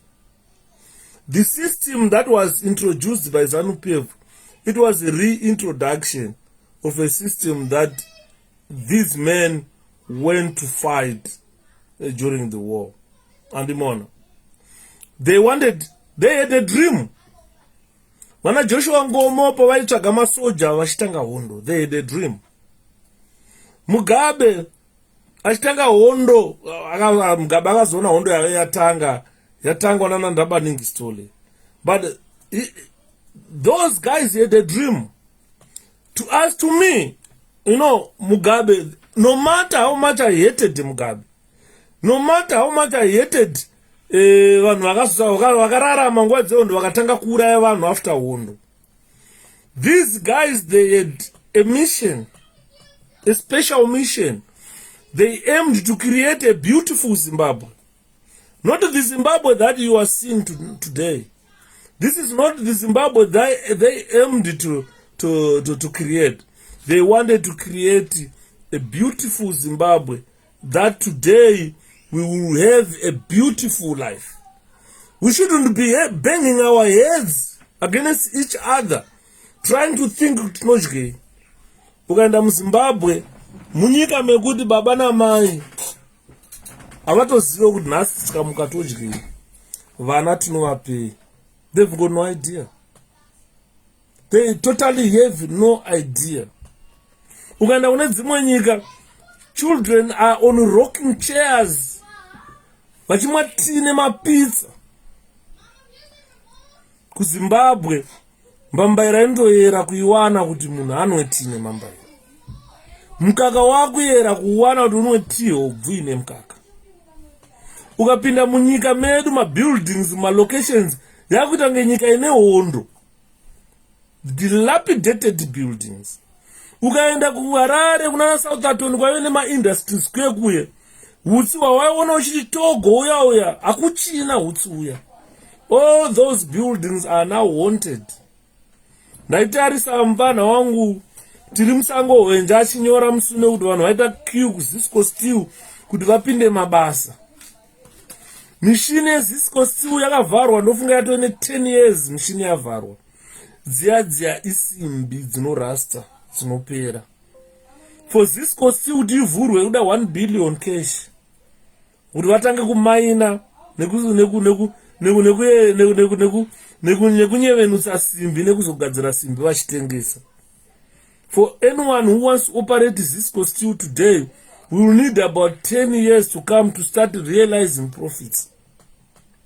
If you inject a capital of 1 billion to resuscitate Zisco, you need 10 more years to start recognizing that you have earned a cent out of 1 billion you have invested in Zisco.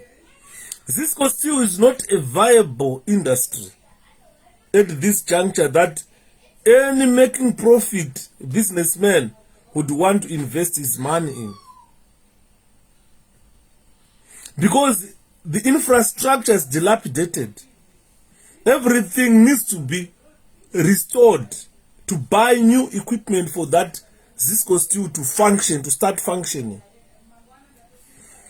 Saka, you see government, hands nganga, dzaienda kunoita rituals to restart Zisco, to resuscitate it. It's a shame that some things that need scientific knowledge are things that we toisa nganga mberi.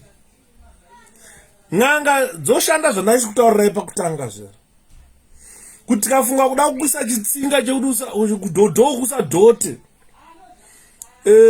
Unongoita rekudongorera muchemba, unosimuka kudongorera tirabuda here. Mwedzi dhu usingariburitse. Ndo basa reng'anga iroro. Kwete kuti hanzi ng'anga enda unobatanidza zinc. Let's make an alloy panapa titengese tigadzire chipoto. Ng'anga haizvikwanise zvazvi. Kana mukatora ng'anga dzese dziri muZimbabwe dzese kubatanidza mishonga yese yavanochera, nyika ingasara makomba mishonga yese will never resuscitate Zisco. Mukada kuona ng'anga dzinogona kuda resuscitate Zisco endai paUniversity of Zimbabwe.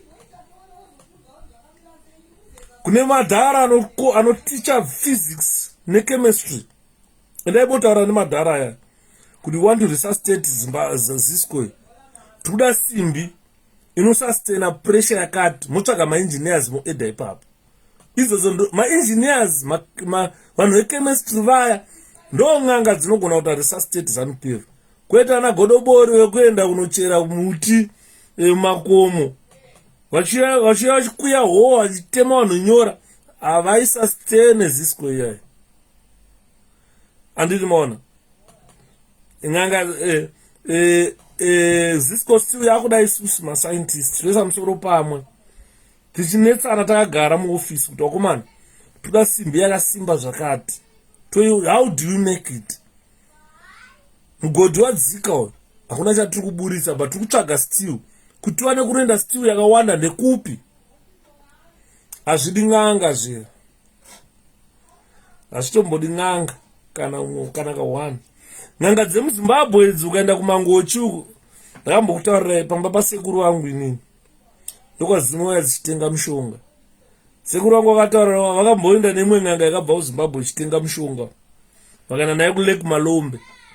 MuLake Malombe muya mando muno maikandwa vanhu naKamusi Banda Ngwazi, vaikanda vanhu nehelicopter muLake Malombe mune makarwa akareba ma4-5 meters garu 10 meters garu kureba rakakura rine musana wokuti unogona rikagara panapa garu ero rinogona kuita makore risina kufamba.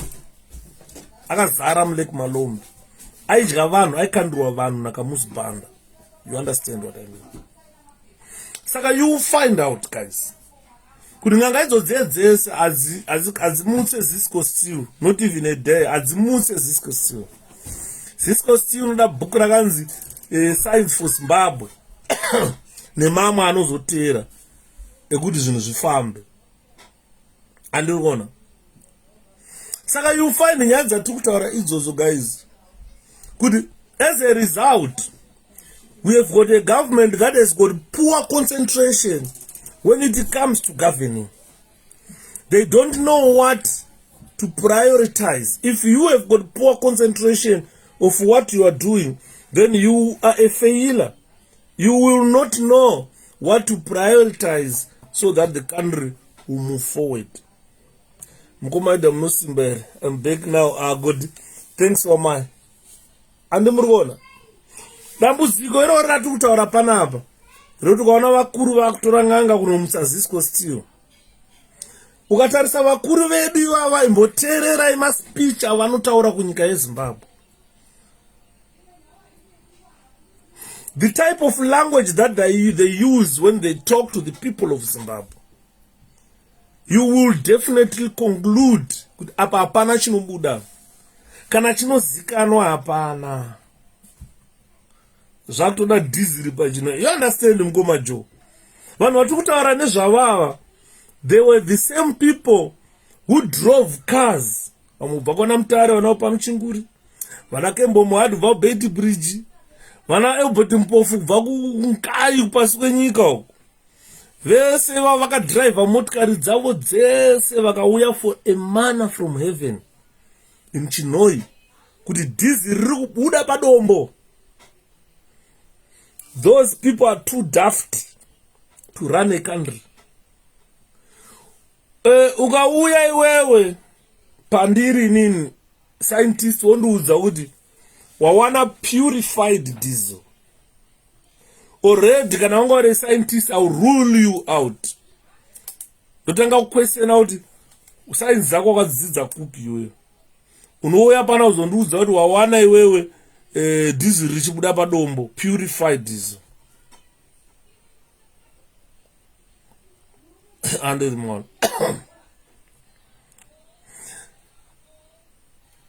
Raise my eyebrows.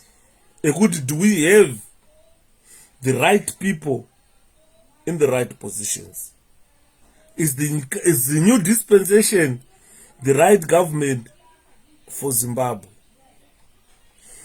What has this new dispensation achieved so far 6 years after Mugabe has left? The new dispensation is stuffed with people who have been there since 1980, who should know better where they went wrong, what they did wrong, who should have better or rectified what they did wrong. But they never in a day. Muna president asingazivi what is Easter. What is Easter azivi? Haatozivi what is Easter. Ndakambonzwa musi dzichitadza kuziva date rekuti ma-elections ari kuitwa rini, dzichitobvunza bodyguard uya ma-elections ari kuitwa rini. Andoona. Ndosaka mwana ndikutaura takaita mistake yekuti vanhu makatengesa mombe muchitenga dhongi. Because Mugabe akaseta the presidential bar to be higher than any other Zimbabwean can achieve. Luckily, God saw it before we saw it and anointed Nelson Chamisa to succeed Mugabe and surpass the bar that Mugabe had set. Believe me, If Nelson Chamisa becomes Zimbabwe president today, he is setting a new record, a new bar for the office of president. That whoever will succeed Chamisa has got an uphill task of surpassing that bar Chamisa is going to set. In a similar manner, a bar set by Mugabe, ndosaka mainzwa Mugabe akataura akati andina munhu wokusiyira ZANU-PF. Why did Mugabe say that? We realized it after Mugabe died. That look, during joint command briefing na Mugabe, ED anenge aripo ari Minister of Defense, Chiwenga anenge aripo ari Commander in Chief, ari General World Defense Forces. Vari tu havakwanise kutaura zvinonzwika kuti Mugabe anzwa kuti nyika iri kubva kupiri kuenda kupi. Mauto ari pari. Imagine mbuya Opa Muchinguri vari Minister of Defense, Valerius Vanda ari General. Kana vakuenda kunobriefa president, vanonomudza chii. Tina minister anobelieve kuti COVID is a punishment from God for imposing sanctions on Zimbabwe. But when COVID strikes Zimbabwe, she go numbs. Atete Flo, I know good Mugabe destroyed Zimbabwe. But let's look at the current president, Aripo. Kana kuverenga speech chacha hagone. Haana kana even a sense of humor. Kana achitaura voice rake even doesn't sound like munari normal. If you want to know that Mugabe set the president's office at perhaps a bar that will be difficult to surpass, unganiza ema speech Mugabe kubva 1980 mumateerera achitaura. Mugabe wanted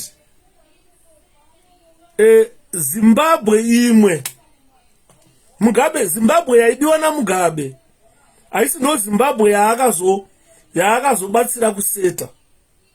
But if you look at his engagement with other presidents, kubva 1980 kune mama president aitonyara kutaura, vachiti kana vasvika vaiti Mugabe simuka utaure.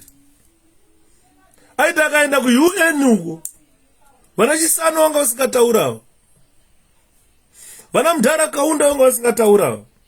Kwaisimudzwa Robert Mugabe usimuka utaure. Kusvika extend yekuti even the queen had to knight Mugabe,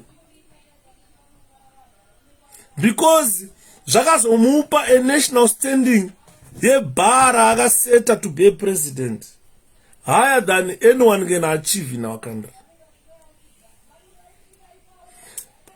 Mistake yakaita Mugabe ndeyekuti haana kuona kuti kwaari kuenda vanhu vari kutrasta achiti zvizombi. Mugabe aiti zvidzoika zvevanhu zvaizvo, ndosaka akazvichengeta padhuze, achingozvaapoinda minister general wearmy, minister achizvipa maministerial positions zvidzoi zviya, because aifunga kuti they will never challenge him at any place. Vaimunamata because vaiziva kuti Mugabe was intelligent. Handiti maona vanhu vaive nethreat vese kuna Mugabe vakapera kufa. Vanatongogara vaive vakasvitadza kupinda munyika yeZimbabwe vaurawa neZANU because they were a threat to Mugabe's rule. Vana Mudhara chainzani chidhara chaija tekere pachangoda kuti Mugabe zvazvisi ndo zvatakadai kubva chaurawa. Saka you find those people who had a threat to Mugabe, they did not make it. This is why Mugabe strove under the mediocrity of these idiots we have today as masquerading as a government. Andiri muri kuona. Saka ndachitaura kuti unotanga kunzwa nespeech yemukuru wenyika ndiyo inotokutanga kutaura kuti iyi haisi speech inobva kune munhu anoziva zvaanoita kuti agadzire Zimbabwe inake. Speech dzake idzodzo dzikuita trigger my emotions, dzikuita trigger kabehavior kakashata muvana veZimbabwe. Andimona dziri kuita trigger ma-social problems.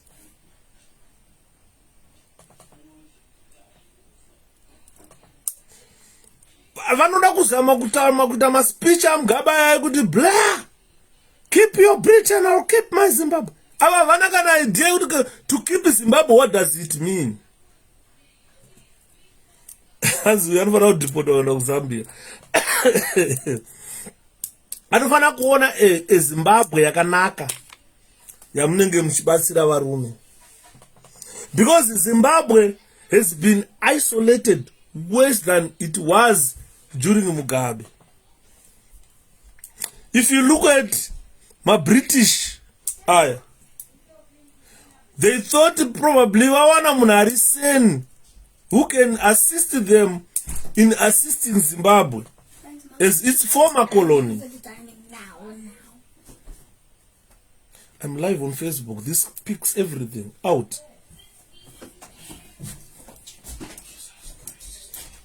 Adimona nyandu kutaura man. Zimbabwe, the British supported these people when they did a soft coup.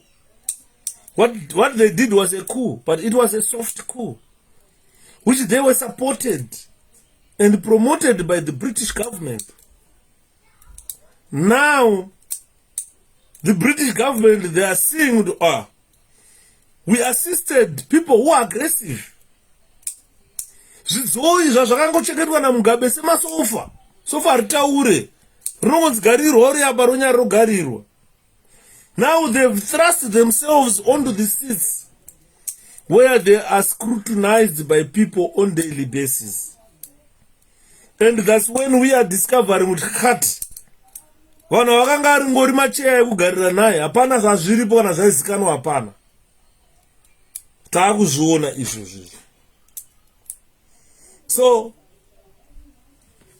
the problems have now intensified. Zimbabwe is a country that is economically stagnant. Nothing is moving at all. Imagine, kuti munotora finance minister akata 𝗕𝗵𝗵𝗃𝗀𝗃, a professor, akutoita record of failure in the world.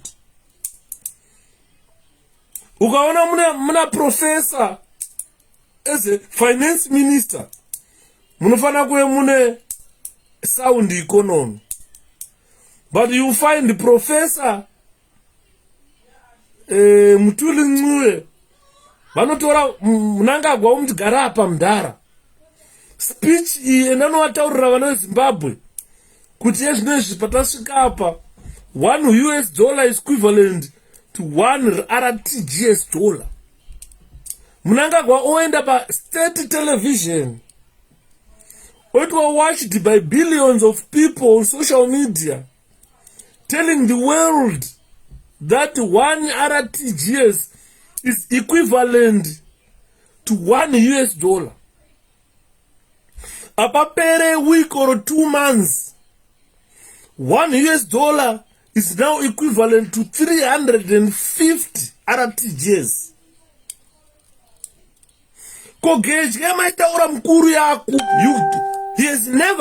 He never came back to us as Zimbabweans to tell us kuti geji yaramba. Yakambwana chings kundoita seiko geji ibvume chete. Toseiko geji yaramba. Mnangagwa as president of a country, he has never returned to us. He never came back to us to tell us kuti paipandaiti $1 is equal to $1 I was lying. He should come to you and tell you, you are Zimbabweans, this government is your government. It must inform you everything that it does. But until now, Mnangagwa hasn't returned to the people of Zimbabwe to tell them that 𝗕𝗵𝗃𝗀𝗃 lied. Or when I came to you to tell you that $1 is equivalent to $1, I was lying. He hasn't come back to us. This is why I am saying you need to register to vote. If you register to vote, vote for 𝗕𝗵𝗃𝗁, vote for President Nelson Chamisa. We want to change the government. This government has lied and has failed. 42 years is not a joke. Ukatarisa mwana akazvarwa 1980 musi wa 18 April. Ukamutarisa nhasi ane ndebvu dzakachena kupfuura dzangu idzi. Zimbabwe yakaenzana na President Chamisa ka. Zimbabwe yakaenzana na President Chamisa. Titarisawo kuti vakatanga vakazvarwa. Vakaenda kuchikoro grade 1. Vakapedza kusvika kuma university vakaita madegree. Mumwe munhu achitonga chete. Ari panyanga chete. Kusvika President Chamisa vakutochena ndebvu nemusoro. Mumwe munhu ari panyanga chete. Totarisa chamaburitsa vakuru we hapana.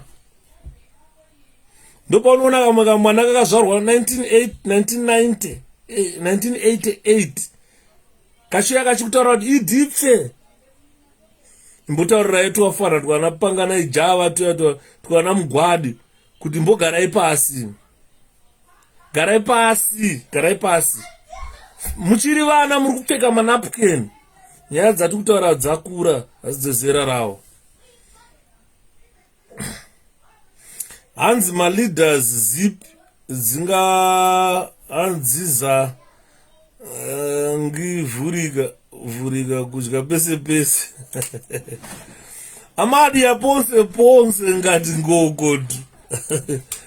Andiriona nyika ifana kutongwa nezvimukungurisa duzvi.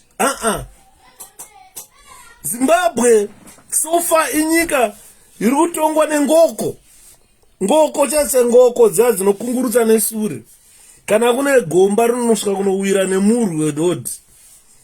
They don't care, these people. Ngoma Josi, hanzi tenge triple captain. Tese pa South Africa no longer wants us. That's no secret. Imeme imbotarisai. South Africa kana ichita kuenda kuma elections every time Zimbabwe paino hold ama general elections. South Africa inotoita xenophobia. South Africa inotoita xenophobia every time. There is an election in our country. But not government elections, South Africa ndo. In other words, I think South Africa is telling you guys, could you are towards elections that can better your standing and change your country. Why can't you go home and vote? I think this is a message from ANC. Because the Dudulas are being sponsored by ANC. The Motlane, they know that all these killings happening in South Africa of Zimbabweans, ANC is behind that. African National Congress, ANC, is a political party that is persecuting Zimbabweans, that is sponsoring violence against Zimbabweans, that has released the firearms and gave to its supporters to shoot every Zimbabwean they meet on the streets. ANC is the one that is telling people to get out of their properties. If we see you, Ujiroje some Zimbabwean, we are going to burn you. We will burn your property. We will kill you. That is what ANC is saying. In other words, they are trying to tell us that, guys, you've got a chance 2023 to better your country, to change your government. Go back home and vote. Kana mapedza muzouya zvenyu mutengesa madhoyi. Andi murikona. Ukada kutarisa zvona achitaura kuti all these emotional abuses by South Africans, they've caused social and behavioral problems for the people of Zimbabwe. And the stem of everything is ZANU-PF and its government, especially the new dispensation. So what do we need to do is, you and me, we need to change the government. If you have got opportunity to go and register to vote, go register to vote. There are no two ways about it. Zimbabwe is a country that needs your intervention. We have cried, ladies and gentlemen, time and again, that why can't other countries intervene in our situation? But those countries can't. We need to save ourselves. The only way to save ourselves is to register to vote in our thousands and protect our vote on the after voting. And Mona. Because as we are talking now, Zimbabwe is an isolated country. No any other country would want to carry business with Zimbabwe. No any businessman in the world would come to invest in Zimbabwe. If they come to invest in Zimbabwe, they are coming to dig your gold. They are coming to dig your platinum and take it to their countries for processing.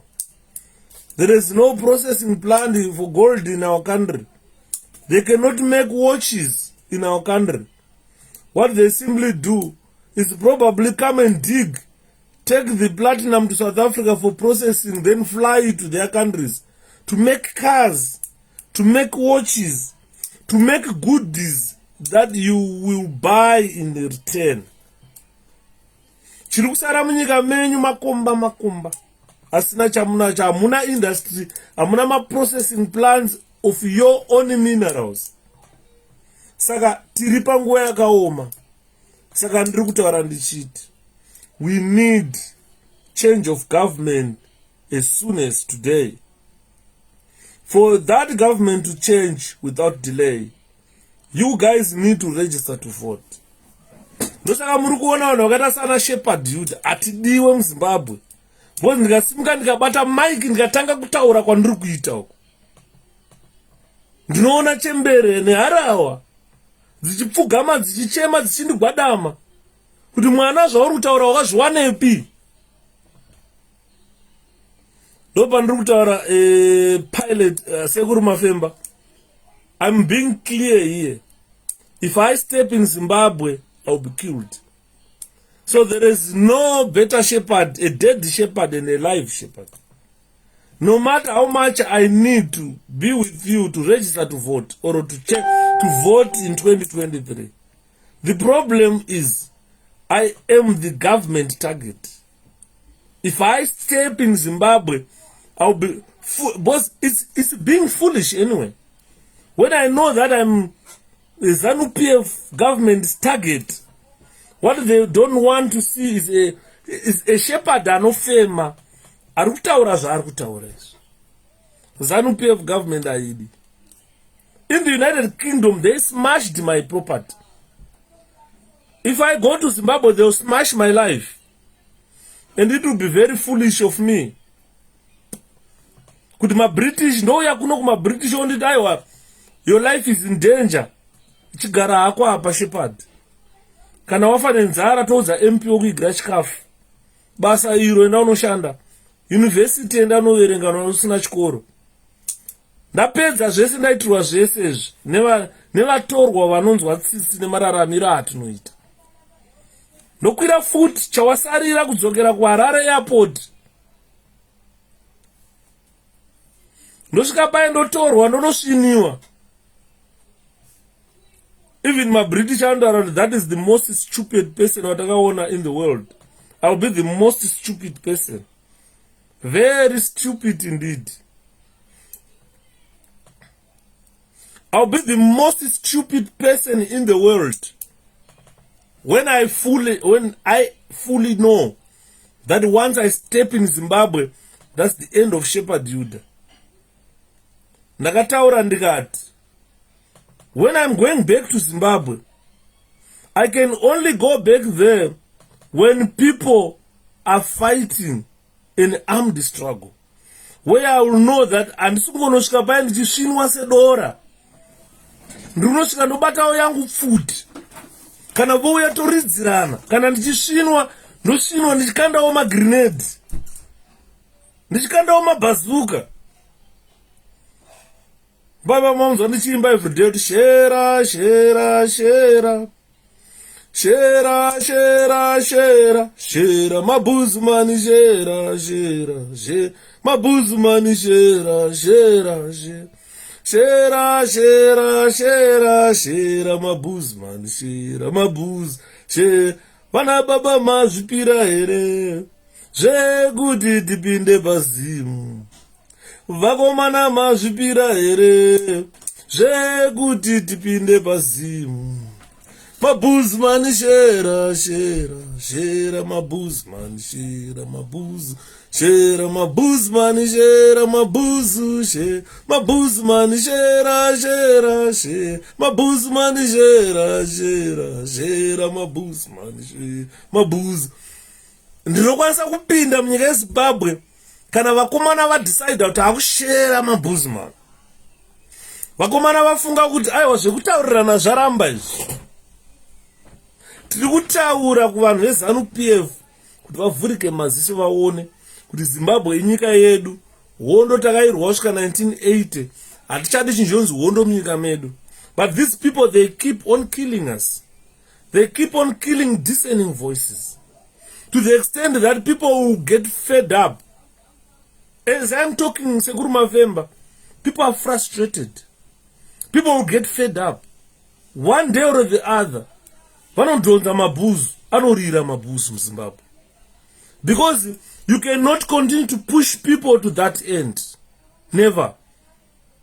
Those are the causes of instability in any country. In any country in the world.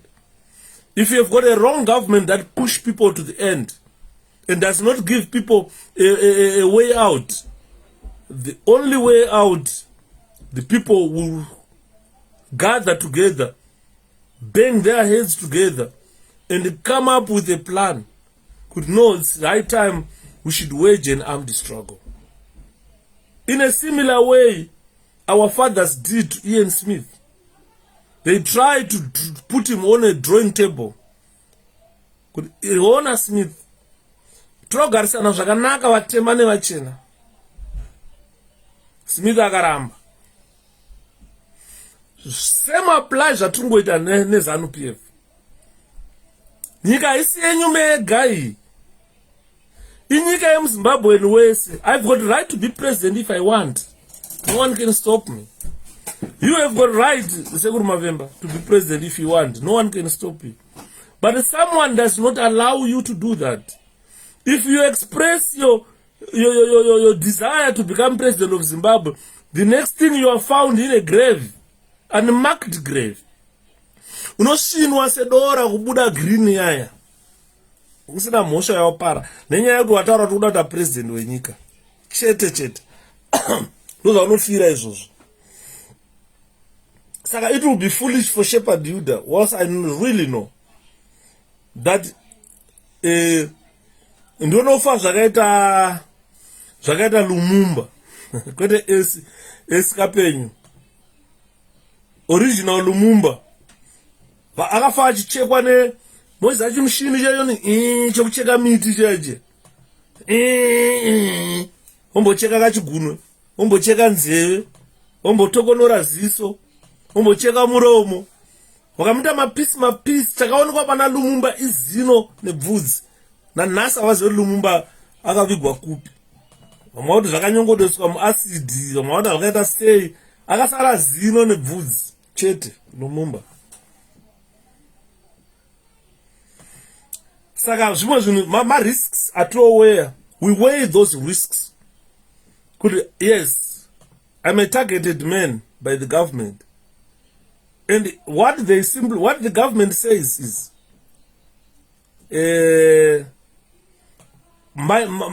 ndinoenda pasocial media ndotaura kuti ngatigare zvakanaka munyika medu, hanzi uri kufumura hurumende.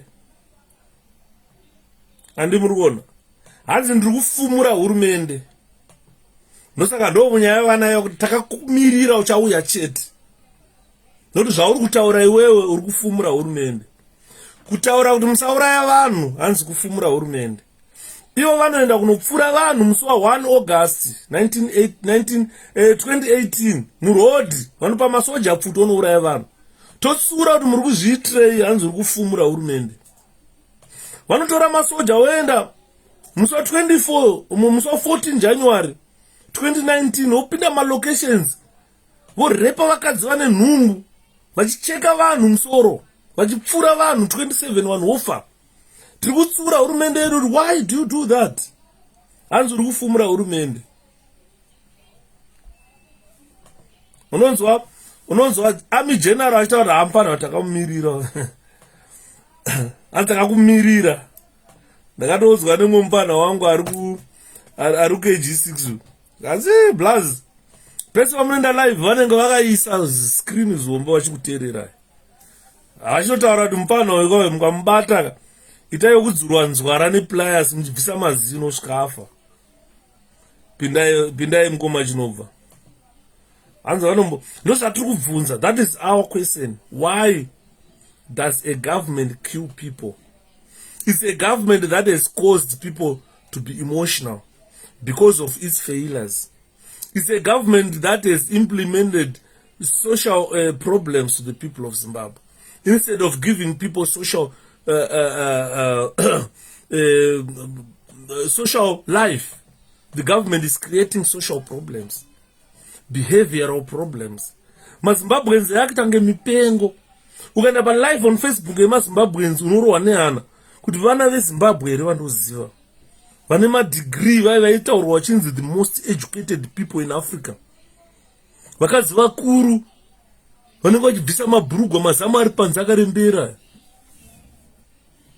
Zvinotaurwa zvacho haukwanisi kuzviteerera nevana wakagara nevana. Those are behavioral problems that have been created by new dispensation by Zimbabwe government. And when we tell them, no, change your policies, change the way you govern our country, make sure you implement sound policies so that the people of Zimbabwe get enough to eat, they don't become emotional. Vakaona zvikuru, vana vachienda kuzvikoro, vachihora mari dzinokwana, vachizvivakira dzimba dzavo, vachitenga chikafu chinokwana, firiji yavo yakazara mwedzi wese, makazara nyama, vana vachidya nenyama. Ndo zviri kudiwa chete. As brother Yuda, what happened to Dr. Clarence? I'm not sure, Mkomakosi. We'll find out.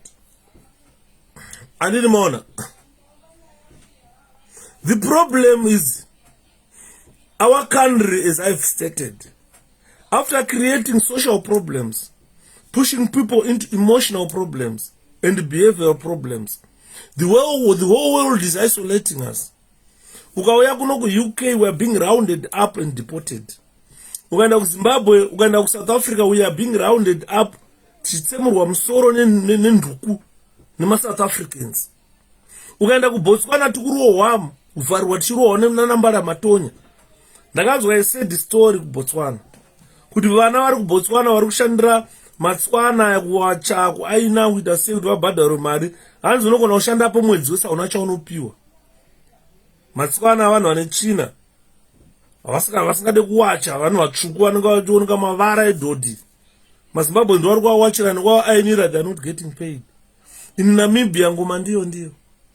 We are being ill-treated in foreign countries that we assisted to attain independence, like South Africa and Namibia. People are being ill-treated there.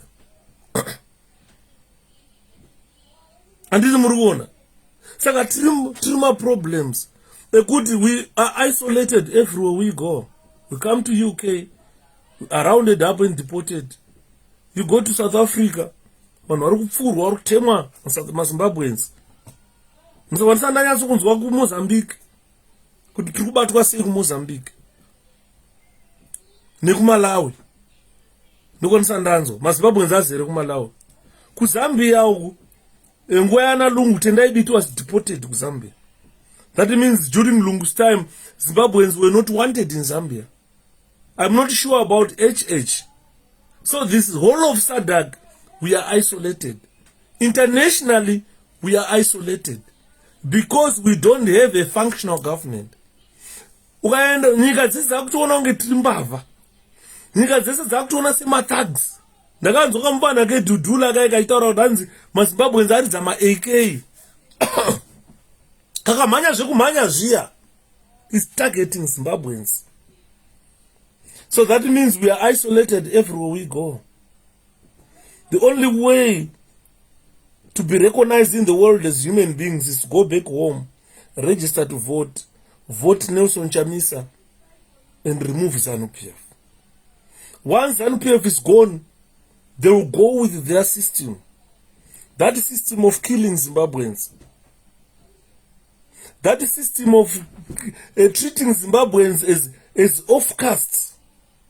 We are not treated as citizens of that country. A country where you can't get a passport if you want a passport. You can't get a driver's license if you want to drive a car. You can't go to university. And the guy Dudula boy is a thug and loser with misplaced. He is being sponsored by ANC.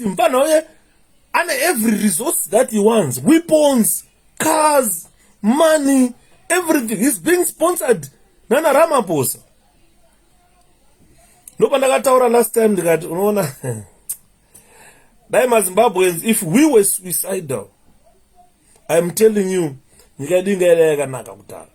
kadudula kainga daika sisipo kaya vanarofa venga daika vakaputiswa kudhara. But vanhu vanotya Mwari, Zimbabweans, they fear God. This is why unoona muZimbabwean anotemwa musoro kupondwa kuurawa pfugama achinamata chete. Mwari baba muri kumusoro kudenga, ishenda tsvimbo yakuuya kuzorowa musoro kwangu nditsemura. Baba nditambirei ndakuuya kudenga. Anofa achichema muZimbabwean achinamata kuti Mwari nditambirei ndakuuya. Asi kamupanda kaendeka 1986 kamwana katakazvara kaikadhudhula kai. Trish zviri sei mwana wamai? Zviri kufamba here?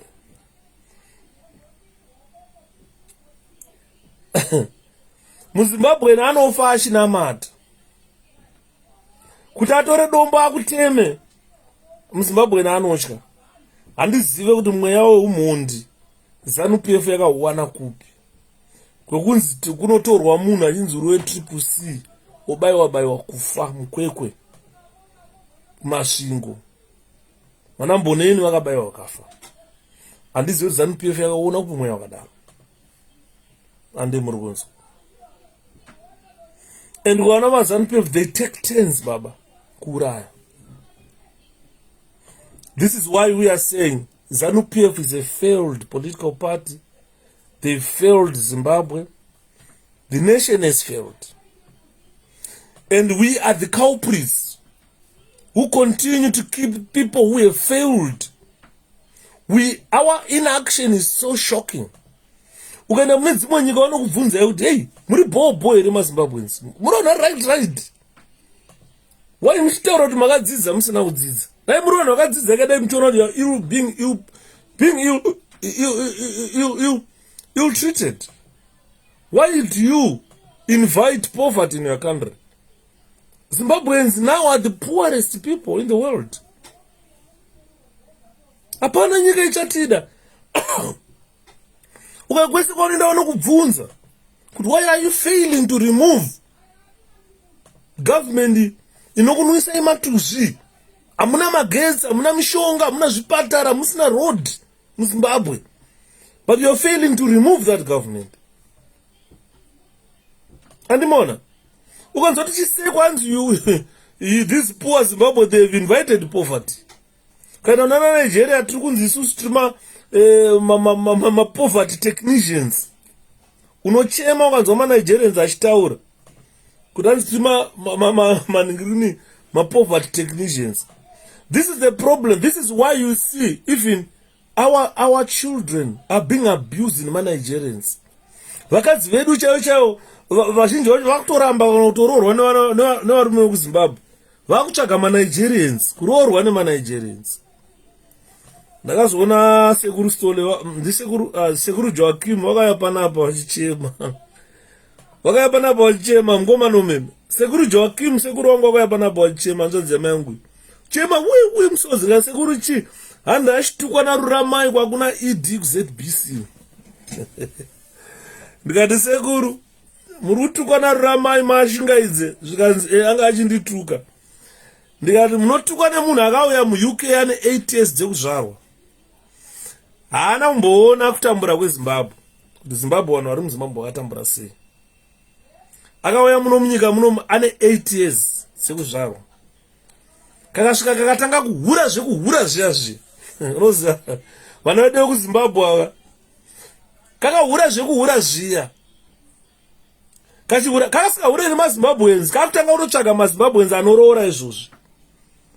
kai hurani manigerians aya karuramai mashingaidze kaya kachihura nemanigerians zvekuhura zve ini manigerians ndo zvaanoda manje vanokaabhusa zvokaabhusa zve kakabva kaita nhumbu kari kamwana kadiki kakunyepaona kakuti andakarepwa nababa kabva apo nhumbu iyaya menzo yakaita sema ndobva kasvika kanouparetwa kakabva kaora chibereko achibva kabviswa chibereko nhasi uno kakungoitwa ngembwa yejeri isina chibereko adona ndakati sekuri musatukwa nekanhu kakadaro kaika kanhu kanosemesa musatukwa nekanhu kakadaro sekuri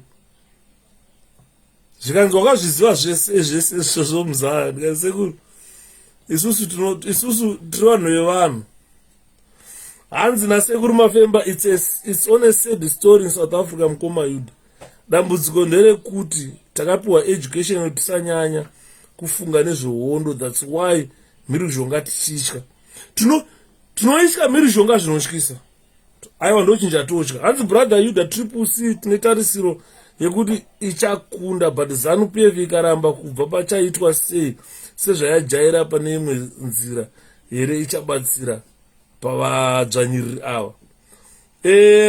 Mukoma Johnson rwendo runo tasiyana natsvangirai mudhara wedu Morgan 2018 akawina election. Iyo nyaya yedu yekuti tine ma-state agents saka munachitaura kuti we are heavily infiltrated kunana MDC atiri heavily infiltrated. Ma-state agents ndo vanhu vakanga vakabata MDC. Hanzi mukoma chimbomirai kutukana nevanhu please. Handisi kutukana nevanhu mukoma Peter, ndiri kutaura kuti vanhu vanotituka sekuru vangu vakaenda vakanotukwa kuna Ruramayu vakaya vakachema Yuda ndatukwa naRuramayu zvisingaiti ndikaseka ndikavatsanangurira the way I know zvazvinoita mukoma Peter. Mabasa aShepherd Yuda kana votaurwa musachema naYuda, regai mabasa aYuda ataurwe pachena bozi mukandivharira vanhu havazozivi chokwadi. Handi muri kunzwa vanhu havazozivi chokwadi but chokwadi ngachitaurwe mukoma Peter. Kana Shepherd ndine mabasa andobata akashata ngaataurwe ndosaka muchiona inini handivanze nyaya dzangu ndinokutaurirai chokwadi. Pandakabva kuZimbabwe ndichiya munomu ndakamboitawo maproblem ekushokeka nekupindawo munyika yekuti unodya chikafu unodhiraivhawo motikari ukaona vakadzi vakauya munomu vazhinji vacho vaipodapodawo kumeso vamwe vaipfeka tumaminisketi obva vaita nge vasikana. Handiri kuona general pfungwa dzemurume wese ukaona murume anonzi uyu haaite zvemagirlfriends kana anga asina girlfriend kana haana girlfriend zvinotonetsa izvozviya kuti murume akaita sei. Ivi ukaona murume asikaite zvemagirlfriends mukadzi wake ndiye anoita zvemaboyfriends. Ukaona mukadzi asingaite murume ndiye anoita. Tine nhoroondo dzimwe dzatakamboita dzimwe dzona nhasi ukazvifunga kuti but why ezvo zvitakura manje hatichavhunduki makumbo. Ukaona makumbo emukadzi hativhundukiso. Kudhara tiri vana vadiki zvaivhundutsa bhosi taiexperimenta kuda kuona kuti uyu mukadzi uyu akambomira sei. Taiti kana takagara pasi tiri vakomana tichitaura wakambona zimai ningiro magaro akadai magadziko akadai andiona hanzi plus munhu wakaita mabasa akaipa dzikama vanhu havatauri nezvako ndo chokwadi ichocho sekuru Joakim. Isusu handimukona nezvino zvitagara vana Shepherd tamharaka takati tiri vafana. Ndakauya muno munyika munomu ndine 36 years ndichipinda nyika ino ndichangobva muyouth 36 years ndichipinda munyika munomu ndikatanga manje ndandichiri mfana ndichiri kunzwa plus nandiri handsome ndandakanaka hapana musikana aipfuura ndikati waitocheuka ndikati waitocheuka ndandakanaka I was handsome ndachidhara ndachembera manje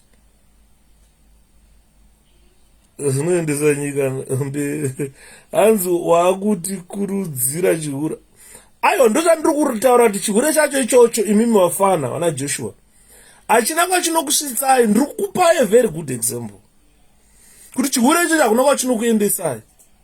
Nyika yakamira isai hura takaguta Andona patakapinda basa isusu taiora mari ndaigara ndichikutaurirai kuti kubva gore ndakapinda basa 1996 𝗕𝗵𝗺𝗀𝗃 card rangu raipinda salary yangu inini ndasikagare naro ini ndakaripa mukadzi wangu ndiye aigara ne𝗕𝗵𝗺𝗃 card rangu ndikati mai mwana aitondibvunza mukadzi wangu shepherd wewe kwauri kubasa kwako mari yese ndinohora mari yako ndotenga chikafu ndoteerera imba nana mai totenga zvatoda zvese handisana mbonzwa murume wangu uchitibvunza kana one day kuti uri kuda kadhi rekubhengi uri kudawo mari kana kuti fona kuti amai ndiri kukumbirawo mari maifunga wanitumire mari not even a day mukadzi wangu achigara naamai kumba even kana paakaya kuharare ndakugara nemukadzi wangu handina kana dhera ndakamuti enda kubhengi unondiwithdraw mari ndiri kuda mari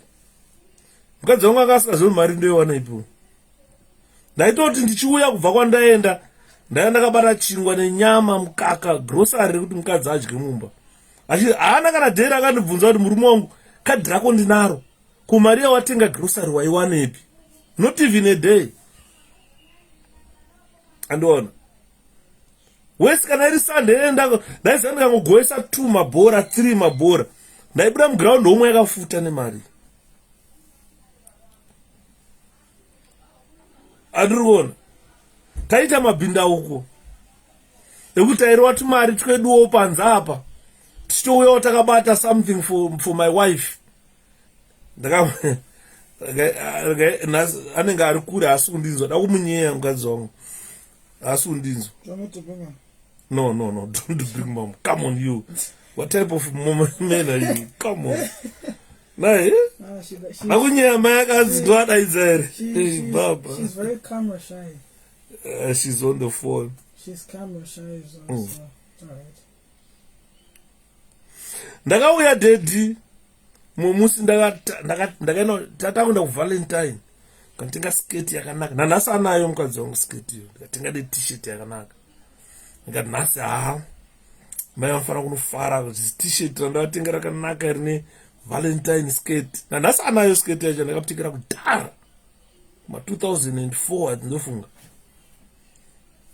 baba apa ndabva kutengera musikana sketi yakadaro notengera mukadzi sketi yakadaro kunodai zvazodhumana mazvakapfeka sketi imwe chete valentine ya nanhasi angoda kuti adaisonza kuti iwewe sketi unotengera girlfriend yako sketi yakafanana neyangu iwewe apa nandakwereta kwatopics andimuriona saka uri kuona hazvina chimuko zvezve dai vafana vaiziva kuti pavakadzi hapana chiripo unotopera mari ndiwe inini ngoti ndandirendisamu ndandakanaka hakuna musikana aindiramba ndaitopiwa unotonzi ufonerwa unzi uri kupi dhiya ndiri kwakati uyatisangane kutauni uda bhutsi dzakaita sei taindaona nabhabhasi kwereta majini ichitengerwa majini nevasikana nebhutsi dzakanaka chichena vasikana vanenge vanekaika kekuti wangu wamuona here kana uchiuya so muchifamba muri 2 vanenge vachitemba nekuti tasa wangu ende ukapfeka zvisi zvanotokutengera zvakanaka kuti uchene more than any other andiri kuona zvaitwa stana naolinda zvezvo raitengerwa zvakanaka achitengerwa chikafu chakanaka motikari yakanaka mukadzi haadi kunyara neboyfriend yake kana usina bhutsi vasikana vanotengawo isu tasingatsvagawo vasikana vekutamburira tainotsvaga vanozvishandira nokuti haatochayi chaunokutengera kwete kuti iwewo kana uchienda kwaunoenda nemaruva taizviziva kuti unopinda paokei panonzi panani mukomadheni vari kupiwa chiokei chiri kudhuze nekustate house yechinonzi pastate house paipa pane chiokei chiri padhuze pachishopping center cheche ukabuda mutomlisoni nomatainotenga maruva emomwemo uye ndakatakura marose uchibva iko unenge une boots nyowani unenge une trouser rekubhabhasi jean kwaane magreen jean anga akanaka sterei kudhara but izvo zvese takasiya takazvirega zvezvo nekuti takuona kuti nyika yanga yakanaka makore aya hafana vapo mazuva ano havachazviiti ndo vakutobvunzwa kuti airtime chii foni tasikabvunzwa zvene vasikana ani vasikana vaizvishandira vachitokutengera manje makore ana nebasa racho hakuna. Saka chimbosiyai chihure, ngatiite focus nekuchinja hurumende, tichinje nyika inake. Chihure is an oldest profession, na nhasi chihure munozochiita after 8 years. What 8 years hura? Antotenga shuwa ngoma aitoziva trish taizviziva taizviita taiswera tiri kunana mufombi nemabhebhi uchibvunzwa kuti kune dhimba reshepati uda kuenda kubhora here kuti uya ndokutengera tiketi andiko kana kuti gara iyo chipinda mutauni tosangana pakati uda ndokutora ipapo pina unotengerwa nandosi taitengerwa yainzi chiyo ukaenda pa-𝗕𝗵𝗵𝗃𝗃 pa-𝗕𝗵𝗵𝗃𝗃 payo nechimwe chitekawe chaibika chicken yainaka zvisingaiti pa kudhuze nekumusika uko waiti ukasvika ipapo kudhuze nekuKopa-Kabana kuTubes musoro waiti ukasvika pai mopinda muya maurwa chicken unobuda imomo muromo dumbu rakadai kuguta lakisi asingamwe doro ka ende asikatsvagawo vakadzi vanobhema fodya nekunwa doro andona taingotsvagawo masoba andona panoenda kugame undamba bhora andouza mai mwana ndiri kuuya Shapiro toenda kubhora andona kana zvisina game ndaitorwa kuenda kunounuswa dhimba rechitamba vana captain memu achitamba bhora but izvozvozvo hazvichakwanisi kuitika izvino izvi nekuti hamuna entertainment yakadaro munhu wese makendi keke atasikadye makendi ukasvika paKopa-Kabana paipai pane inonzi chiko ndakukanganwa handabva kuHarare Rudhara ukasvika paKopa-Kabana ukakwidza utange wakuenda Rotondo pane chimwe chinenge chinight club chiripo so paipai ipo pai waiti ukaenda kuseri kwanodya sadza paipai waitenga sadza nenyama yezebra ndakambodya mbizi ndipandakaona dhongi ronaka kambodya mbizi waiti ukaenda kuseri kwayo watenga sadza nezebra yai unozadzirwa ndiro so karwa zebra inonaka zvisingaiti zebra yayo taisvika kwese kuyakuya andimaona but zvakapera zvese guys because tane government isina basa nevanhu hurumende yeZANU-PF haina basa nevanhu ukatenda chihure zvinezvi unotopera isaenda nevasikana achitengerwa taive nematama akazotanga kupera kubva kuma-2006 matama akapera ese waiti ukapfeka bhurugwa rekubasa waisunga mukati waitanga kusunga neshinda wozoisa stable belt pamusoro kuti ukwane uniform zvapera nenhamo. Saka hurumende yeZANU-PF has failed you, has failed me, has failed the nation. Zvatakunakirwa kwataita kudhara hauchanakirwi kudaro. Ndosaka urikuona kana pakauya vana AIDS paipai tine mafesi akafa akawanda. Ndaitotaura kuti unoona kupotswa nezvirwere zvakaita sana HIV dzimwe nguva hakusi kungwara. Dzimwe nguva yemunhu ikufa inenge yangokwana chete. Ngati takafa kudhara kana takaenda kudhara. Hama neshamwari dzakakunguruka takatarisa. Saka Mwari wakatichengeta for a purpose tikudzidzisei vana kuti vafana imimi siyanai nazvo hazvina chimuko izvo. Ndaiona mumwe shefu wangu sobhururu wangu iye aikecha varungu chete anga asikade mabhoya handizoti akazoroora here zvino aiti kana achiuya kumabhara akauya nenjuzi bvudzi richisvika umo pachitaura chirungu chete ndaiona bhururu wangu ameti ari kupa nokotaura first name yake ndikataura second name yake pamuda vana vake vakura vanozondinzo ainzi John bhururu wangu aibva kuMalawi uku anga ari Malawi ene anga ari mugajera ndiye munhu akaita ndione Katarina yokuti tila akecha Katarina rakarizombezo rauya kumabhara kuye robuda kuseni John haakuriperekedza tisati paparedi nemwe mudhara chinoingira unozati paredi so takaita eyes left tese takatarisa Katarina vanhu vasina kumboti wapowa eyes left muri paparedi paredi rakarupfuurira kutenda paHarare Central kunobuda kuKG6 road 10 of KG6 takupinda musango chinoingira akazonzi paredi come back takaona zvakawanda isusu chaora chinhu chiyemugoma, let us vote for 𝗕𝗵𝗃 andimo ndosaka mungona tiri kutaurirai kuti mudzokere upenyu hunonakidza seupenyu hwatakagara. Takungoda chete kuti vana mayouth aripo ndima akawanda katarisa demographics zeZimbabwe. A major population is the youth. So we are saying to you, the youth, all of you register to vote and vote for a political party of your time. 𝗕𝗵𝗃 is your party, is a part of your time. Urikuona isusu vana Yudha isusu nehondo dzatakaona, nhamo dzatakaona nguva dzehondo, ingadai tiri vanhu vezanu vari piwa, tichingada tisapota zanu chitika mufana mukada kutaura kuti oifana muna zvamakaona, but isusu takaona nhamo kubva yehondo kusvika yezanu kusvika nhasi. Ukaona tichikutaurirai kuti 𝗕𝗵𝗃 is your party, part of your generation, voterai 𝗕𝗵𝗃. Hatipenge kuona tichikutaurirai kudaro, zanu itakabva nayo kudhara. Ndosaka munhu ntaura kuti andiudzwe zvinhu naPassion Java, andingaudzwe zvinhu namakandiwa. Makandiwa akazvarwa 1977, Passion Java akazvarwa 1988, Tafadzwa Mugwada akazvarwa 1990. Havasi vanhu vandinoteerera ivavavo kuti vanganditaurire kuti hanzi votera zanu kana kuti sapota zanu. Ndingatovaudza inini zvakanakira zanu nezvakashatira zanu PF.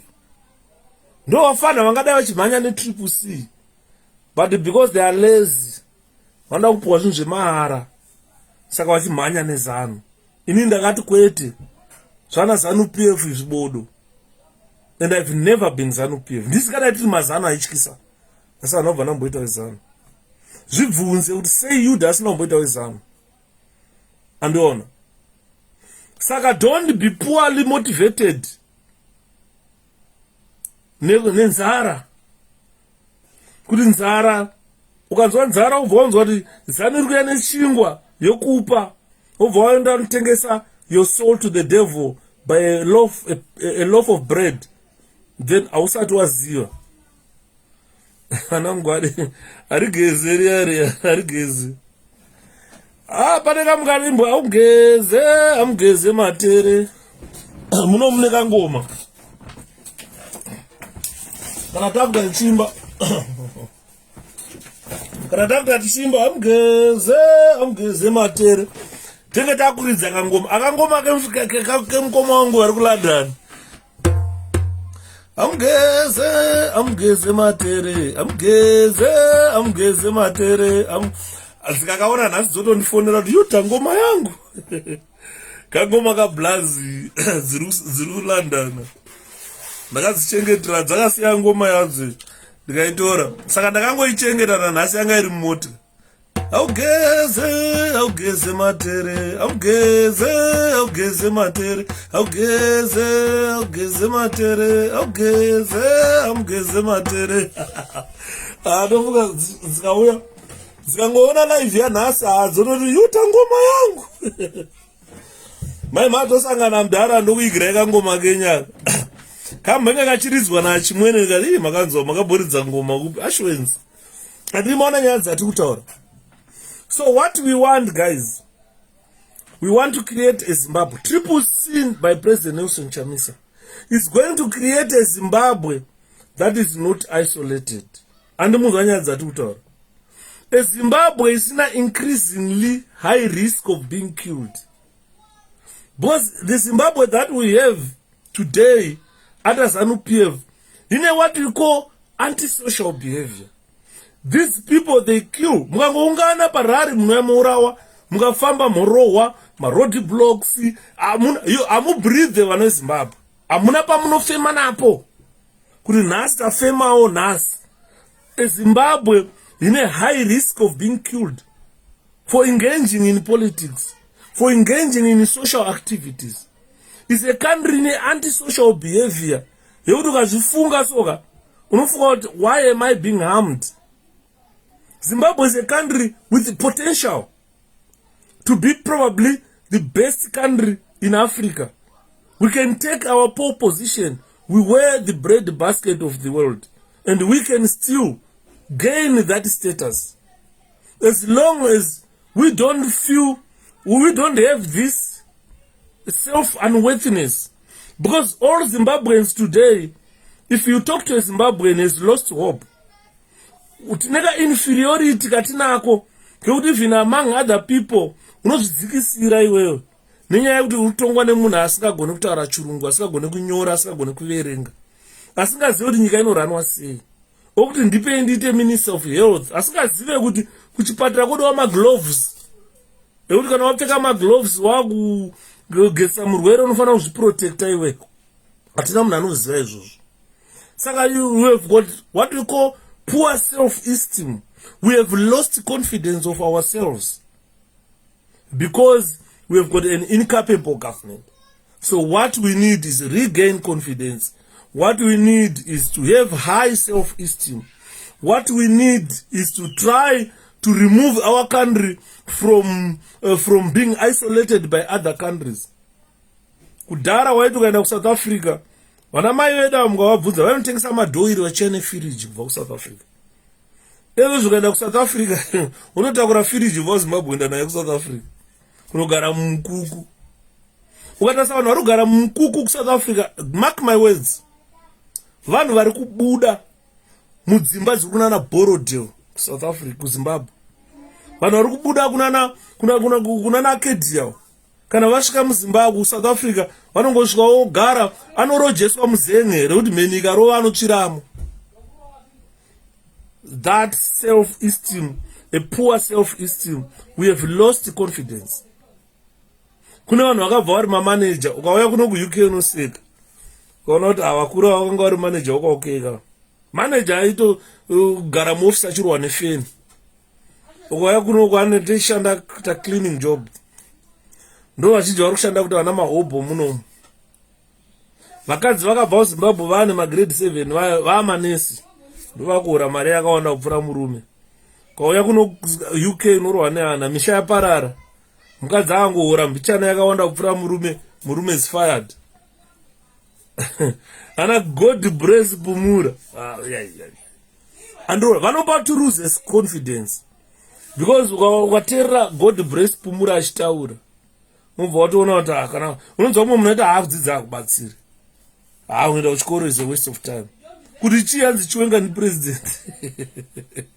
Andimaona. Saka we are not doing a favor to ourselves, ladies and gentlemen. We are not doing a favor to ourselves. We are not doing a favor. Ukapinda muZimbabwe zvinezvi youth yese wafanira kutaura sei chiura. Havachafi nechihure kavafanira vari muZimbabwe vazhinji. Vakufanira substance misuse. Vakusvika vakarovana tototo, vachirovana maragado, vanoswera akarara, ukatasa maoko ayakazara tsono vangozvibaya madrugs. Hopeless of life. Tikutoruza engineer akarara muroad akadhakwa nemadrugs. Because haasi kukwanisa kuafoda kuenda kuchikoro. Zimbabwe ine very intelligent people. And murikuona. Saka we grow that antisocial behavior because of the failures that we have noted of our government. Hatina government wakomana. Saka tiri kuda what we want in Zimbabwe.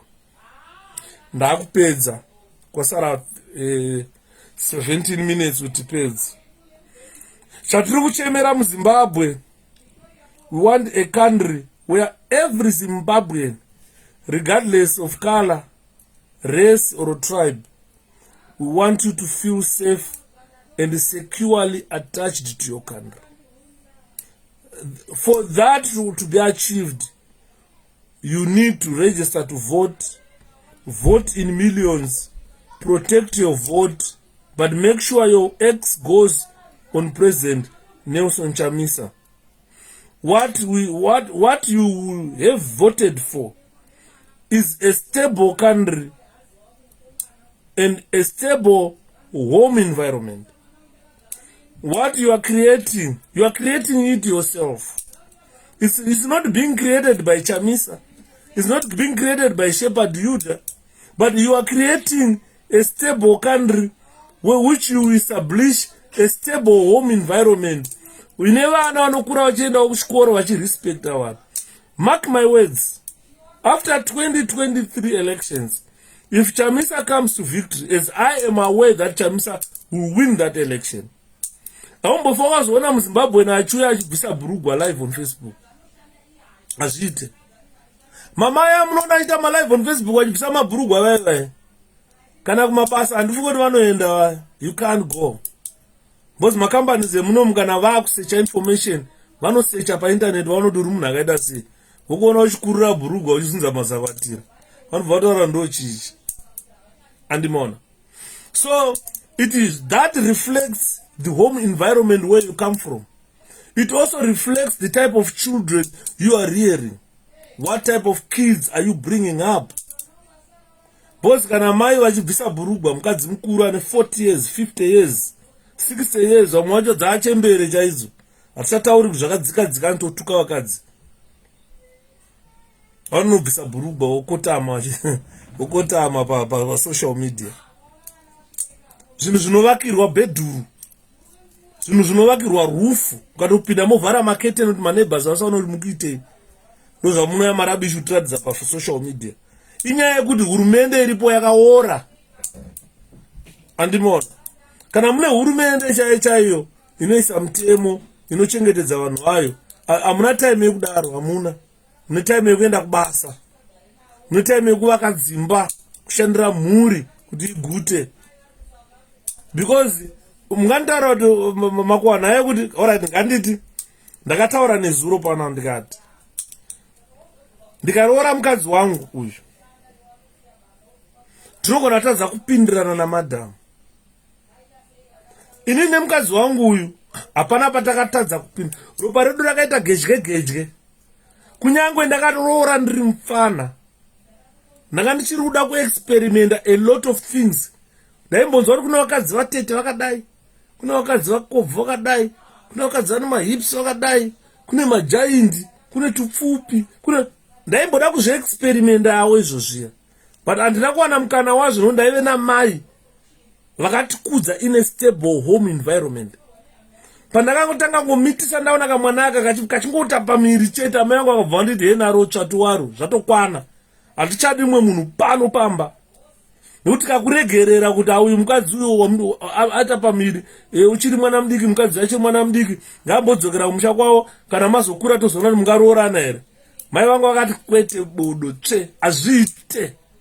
Nokuti kakuregerera ndarombe. Uchafamba wao kumitisa vana vevanhu apo, nhasi takauya nhingi mangwana. And definitely mai vangu vasina kutora mukadzi uyu, vasina kumutora kuti ndiye watoda iye wawatanga kumitisa. Ingadai pamwe ndakuverenga ndinaona 10 kusango. Nonga kuita saFilipi yangu, vanhu vangu vakubvunza kuti nai baba vakakamirwa mukaka era. Ane 56 vana, oita 56 vakadzi.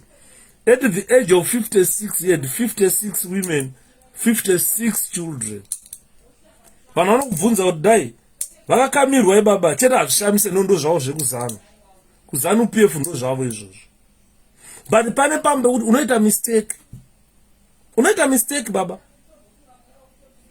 Unoita mistake. Mukadzi anogona kumitiswa ari mwana mudiki. Hama dzemukadzi dzobva dzarambawo. General, tikutaura chokwadi, unaona anga ari mupana iwe. Ndakatobata .com rako njakutaurira. Ndikataura nechirungu yone mukadzi murungu anozonzwa. Ndotaura nechishona, ndikurovesa. Andona. Ndio nyaya dzatutaura, mumwe mukadzi anomitiswa ari mwana mudiki. Amitiswa ari mwana mudiki. Obva ati anenge vasati vasikana vanenge vasati vaziva vanongada kuexperimentawo. Obva aita pamiri. Hazvireva kuti akarambana nemurume akazororwa kechituto tomukondema, aiyo. But hazvizoiti manje kuti iwewe wamitiswa naShepherd wobva, woenda warorwa naJohn womitiswa wobva, woenda nororwa na Eustace womitiswa wobva, kuti paunosvika 40 years unenge une vana vekuti Mukanya, hanzi Mukanya, Nzou, Sigauke, mitupo yese inenge iri mumba mako ngemuzuu. Pane mamwe asiri mistakes, pane umwe unonzi uyu 𝗪𝗲𝗂𝗎. Ani makanzwa umwe kuti anzi we move fast like Wi-Fi. 𝗪𝗲𝗂𝗎 iwo uya. You can't move fast like Wi-Fi uchipera. Adimona. Saka ndo problems atotaura kuti kazhinji kacho pamwe anenge ari social problems. ekuti mwe munhu angori gold digger unonowira pane munigeria nofunga kuti ane mari. Vakadzi vekuzimbabwe vane mistake one. Vakaona manigerians hanzi vane mari hanzi madealers ane mari. Ndosaka vakuona vakadzi vekuzimbabwe vazhinji vacho they end up vakatakura saga remadrugs, so vachienda kuchina. China ikakubata nekudimbura musoro, vakawanda vadimburwa musoro muchina nenyaya yekutakuriswa madrugs nemanigerians hanzi madealers. Who-stupid iwo. Inini ndakazofara pakaimba Ngwenya Brothers hanzi rora naye matongo munochengeta nashuwa, takagara naye wangu takabva muna motese, gara naye wako murive namo mese, gara naye madongo takachengeta nashuwa, akana ndorangarira mwana wandigere naye nofunga bva ndamutora pedza nhamo ikawo aona ndichikufunga hanzi gara rora naye matongo munochembedzana. Haana kureva kuti rora naye kuti mobva mukaroemesa. Aiwa vana vezimbabwe ndikarenda matebelele ndikanorora tinochembedzana andimona. Saka what I'm saying here is we need a country yekuti vana havazoiti magold diggers achiti kakagara panapa gara naJohn, gara apa Eustace, gara apa Peter, gara apa Paul achimuvha ngewifi achitsvaga mari kuita gold digger. Unopera unopera. Ivo varume vote dambudziko rekuti hatiseme. Ini ndakatanga kuzosema ndatokura kuti saka zvosemesa izvi nhasi une chine masiriri mangwana une chakadaiso mangwana takambodana mumwakadzi wakapusa kuti wati kwamutaso tonoti uyu akapusa uyu akapusa munhu akapusa utasa maziso munhu akapusa anokuudza kuti munhu akapusa andimona. Vanhu vakadaro hambofa kangwara kuti kana akazodana nemwe munhu asiri wewe anogona kuzvidzivirirana kuti asei unopesera mani vana 100 amai andimona. Varumewo variko vakapusa. Chakuratidzai wani munhu akapusa. Ndakuratidzai munhu wani akapusa wandakaona kuti uyu akapusa. Ndakuratidzai kuti uyu munhu akapusa muzomuziva kuti kana ndachitaura vanhu vakapusa muzovaona andimona. Saka what we need is a country where we feel valued as people of Zimbabwe. We don't need a dispensation, new dispensation, which does not value the people. We need a dispensation that value its people. The people of Zimbabwe must feel being valued by their government. We must have a sense of belonging to the government. We must have a sense of belonging to the government. Pane government yekuti ikashorwa unogumbuka kuti sei muri kushora hurumende yangu. Ukanza maforeigners vachituka president wako unomira kuti wangu president atukwe, because munhu wamunofila kuve comfortable with, to be ruled naye. Andi muriona ndosaka ndiri kutaura kuti hurumende must strive at all costs to make people feel valued, to make people have a sense of belonging. We want 𝗕𝗵𝗃 government led by Nelson Chamisa. Dakutaura mbotaurai na president Chamisa kana pa phone call unongofila ka attachment kuti maybe I'm attached to this gentleman andimona. Chamisa ukataura naye unofila to be valued. Ndane nguva ndisina kutaura naMukanya naThomas Mapfumo. Ukafonera Mukanya utaura navo ndopa unozoona kuti at least I'm someone ndiri muZimbabwe. The respect that you get from Thomas Mapfumo. Haana basa kuti hauna bhutsu, haana basa kuti hakuzive, anototaura newe in a way that you feel valued, you feel attached to him. Ndo zviri pana Nelson Chamisa.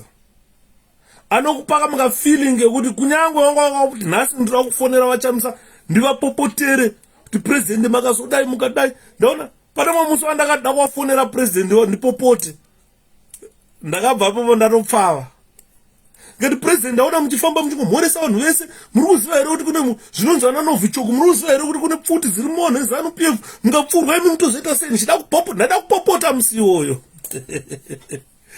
dzakabva dzandipa mhinduro nyoro inodzora kutsama.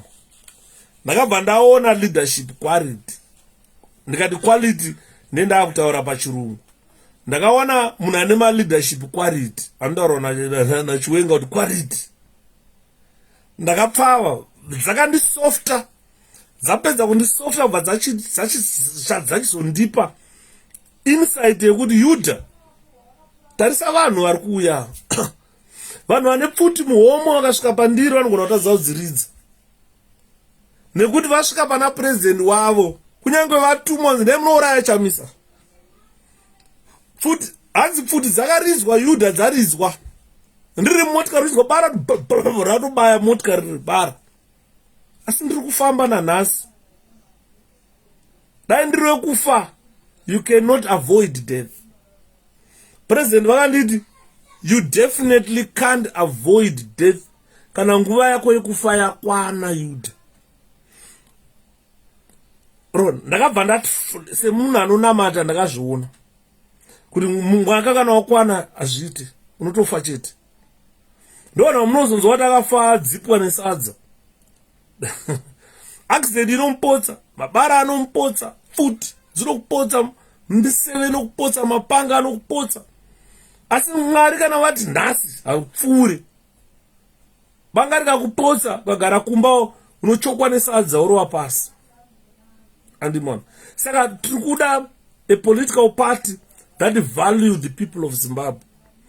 Being or belonging to different political parties, that does not mean we are enemies. We are all the people of Zimbabwe. Tinofanirwa kuti paunotadza uri weZANU tokugadzirisa, paunotadza uri weTRIPLE-C tokugadzirisa. Hatifaniri kuona matemo nemiseve zvisimudziranwa kubayirana politics.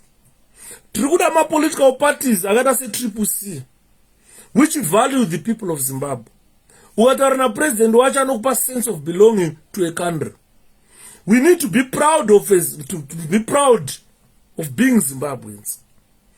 We need to be proud of that flag. You need to be proud of our nation. Ukataura nemunhu wekuZambia nhasi, unonyatso kuona kuti it's nice to be proud. MaZambians dead are so happy. Vari kugara in cloud 99, cloud 90. MaZambians are over the moon, but they made a correct decision. They elected the president asingahore mari, haahore kana send HH. He's a businessman, ane mari yake, is a billionaire. He is giving service to a nation. Haahore mari. Saka munozodei. Zambia is over the moon. Akati pay ndaifana kuwana endesai vana vadzidze mahara kuzvikoro. Vari kudzidza mahara kuZambia. Form 1 kusvika form 4 kuenda kuuniversity, hurumende yokupai mari. Very soon Zambia will be like England. Vakachengeta HH wawoya. Andiri maona. So people of Zimbabwe, of Zambians, they feel attached to their country, feel attached to their president. They feel at home. Because they are in a stable environment. A country will create more opportunities. Andiri maona. Saka MaZambians, vanhu vano understand who they are. Zimbabweans, we are far from that. We don't understand who we are. We don't understand where we come from. We don't support leadership in order development. We don't support friendship in order to develop nyika dzedu. Andi muri kuona. We don't support to develop our country. But tinosapota munhu anoenda kunotengesa nyika kumaChina kuya kuzochera zvirimwa zvedu zvitorwa zvichienda. Vanhu vano pagore negore munenge muchinzwai muhore mbeu muchirima. Ndosaka ndakati unoona vanhu vekumamisha, do you know why ZANU-PF don't pay them? Kana ukarima ukaendesa 50 masaga ekotoni hauna chaunopiwa neZANU. because vanoziva next year kana kuti vakuuya vada kuvhoterwa vanokupa mbeu unorima futi. Iwe ufunga kuti upuwa mbeu mahara kuzva wakarima gore rakapera zviya wakabhadharwa here? Hauna. Kana wakabhadharwa wakapuwa mari semokari. So you guys must understand what type of Zimbabwe we want. Does this Zimbabwe support the development of a country and your development? We don't just need to work for the country without developing yourself, developing your family, developing your children. Adedeki zvirise. Adasi ndakapora hanzvadzi. Ndakapora, don't worry. Andimona. We want a country that you can praise.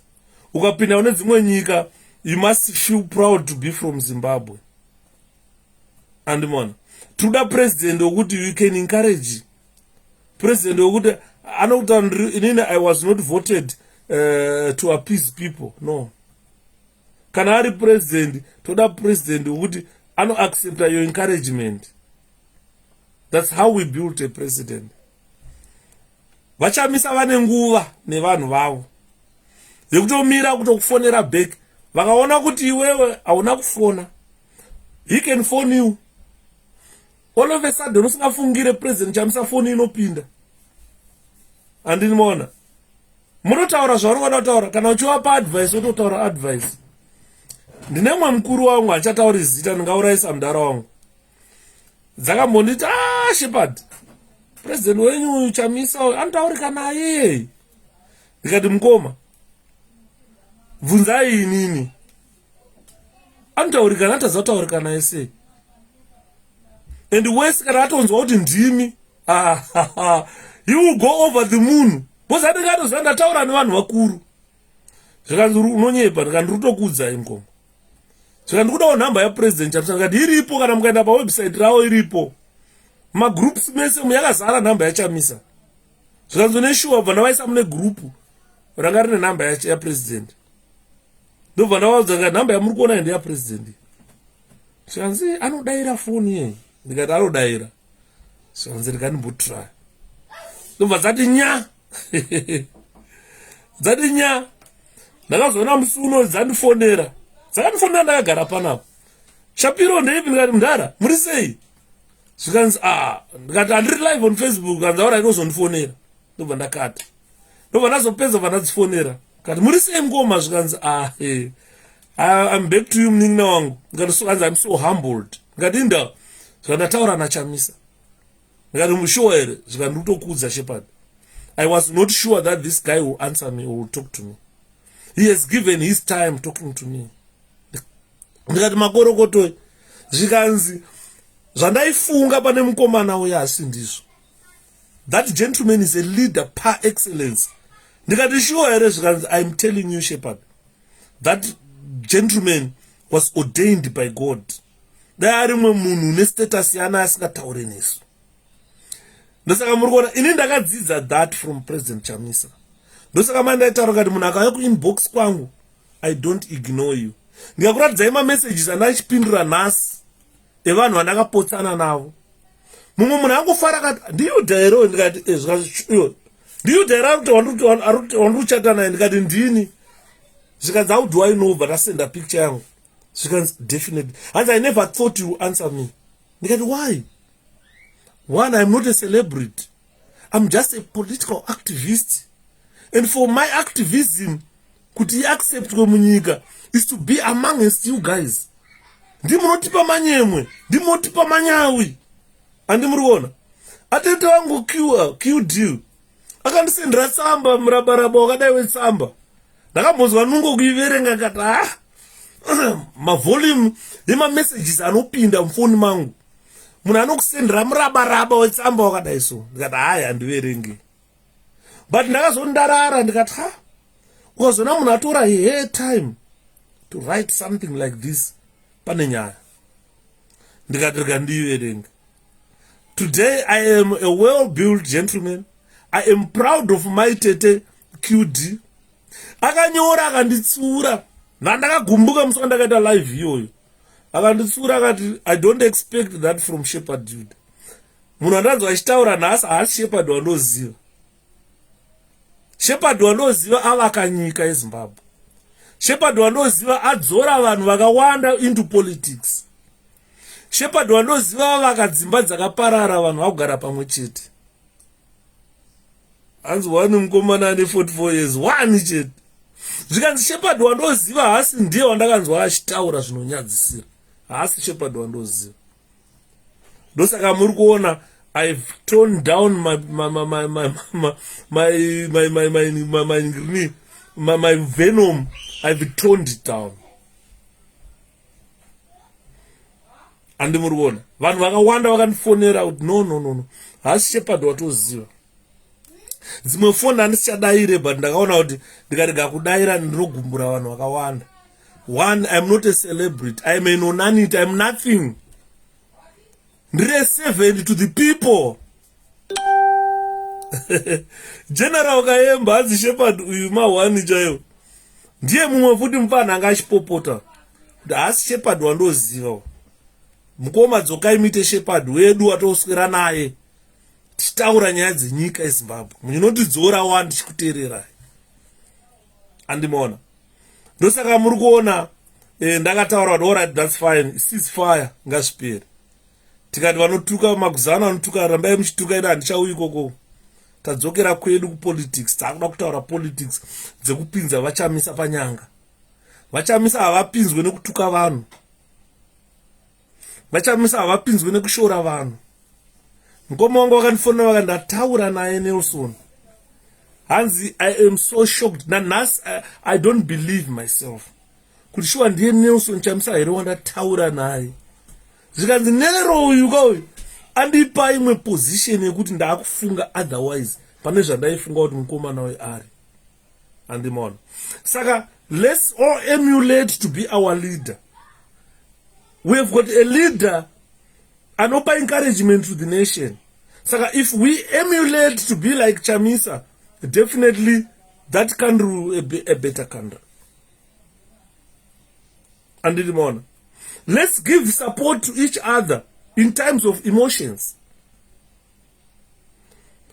Ngative positive role models. Akataurwa naatete QD zvikanzi mukoma Yuda. When hanzi namukoma Yuda tikakuti hanzi mukoma Yuda, you are like a role model. Yekuti vanhu vese vanenge vachiti dai ndaikwanisa kuita zvinoita Yuda ndaita zvinoita Yuda. I don't expect this from you. Pana atete Miriam apa havapo nhasi apa ndizvati pamwe dzakarara dziri to a different country. Akauya akataura the same. Akandinyorera murabaraba wetsamba. Tsitsi asinganyari zvikanzi teerera 𝗕𝗵𝗃. Hanzi zadzaruza respect kanzi teerera 𝗕𝗵𝗃 ngati Zvikanzi ndairwara hanzi ndakambosvika rimwe gore randakafunga kuti zviri nani ndicommit suicide. Hanzi kwete kudhara mai manje apa upenyu hwandiomera 𝗕𝗵𝗃. Hanzi but ndakauya ndikakuteerera uchitaura. Ndikaona ndikati this is the right person angandirapa. Zvikanzi handina kurapwa ndakakufonera ndirape ndikurwara. Ndakateerera your soothing words.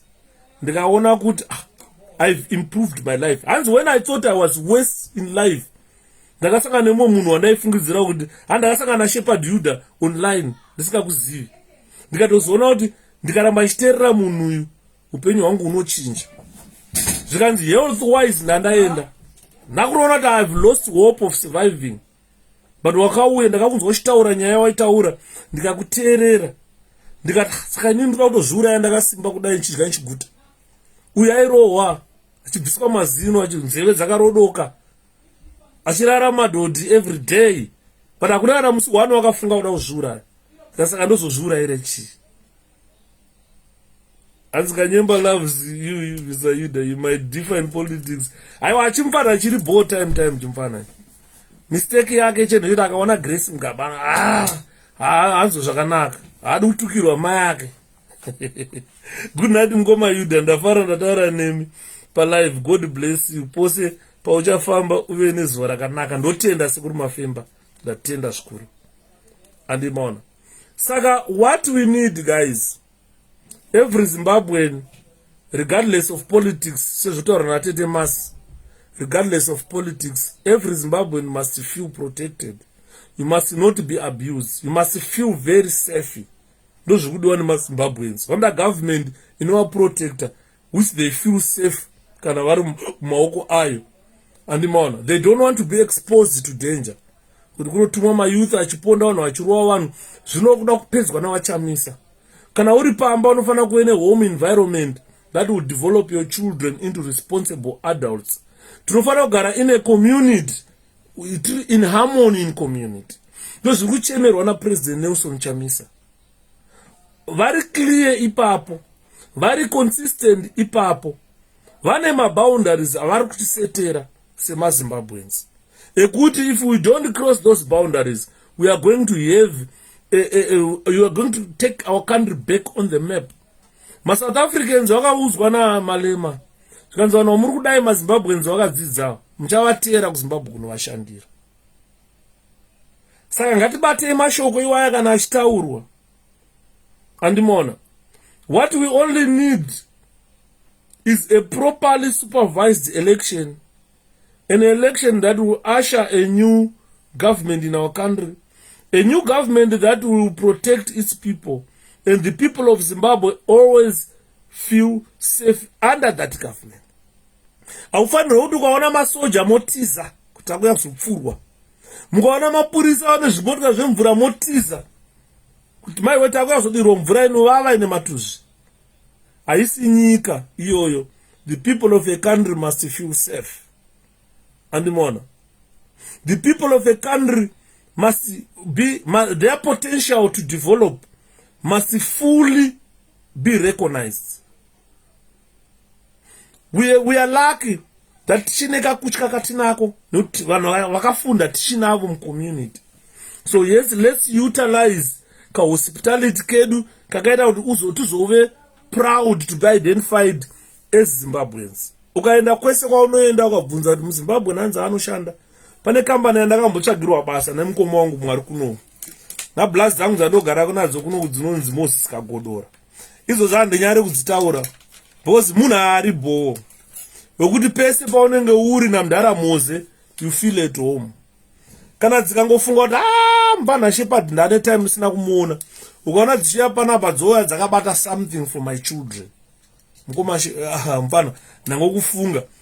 Vafana vari kumhanya kumotikari motora zvakati. Andiriona. Munhu wokuti you feel at home namndara Moses Kagodora. Andimona.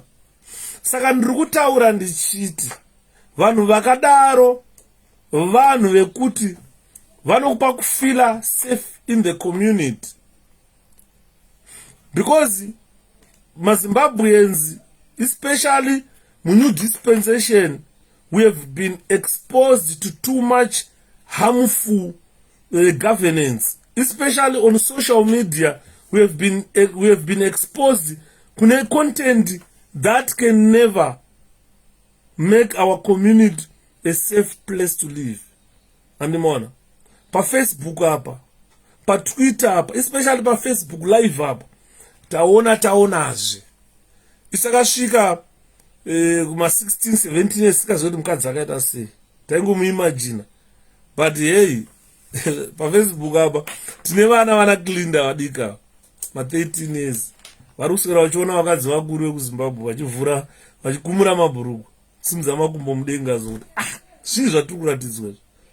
As but I'm seeing government putting soldiers on all polling stations for intimidation. Ndo zvakagara vachiita 𝗕𝗵𝗵𝘃𝗀. Ndo zvakagara vachiita. Every election ZANU-PF vanhu vanonovhotesa masoja, civil servants, masoja, magajeri remapurisa. But this time this time ngachitsvi. This time kwakanaka. Masoja acho iwayo ari kuda change.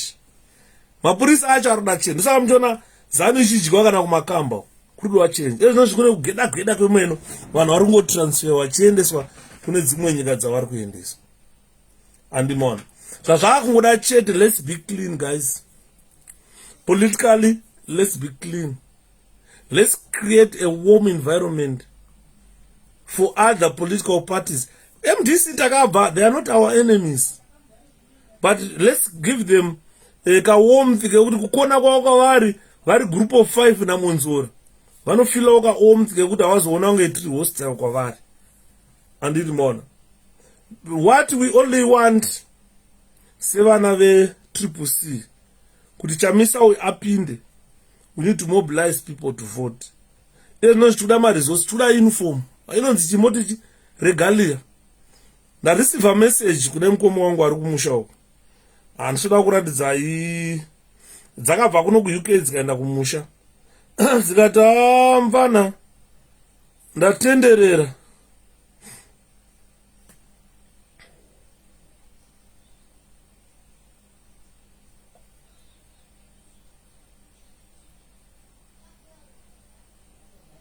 What's wrong? Pane message yandiri kureceive pana yandizive. Ikunzi hanzi Charlton wendakatorwa city.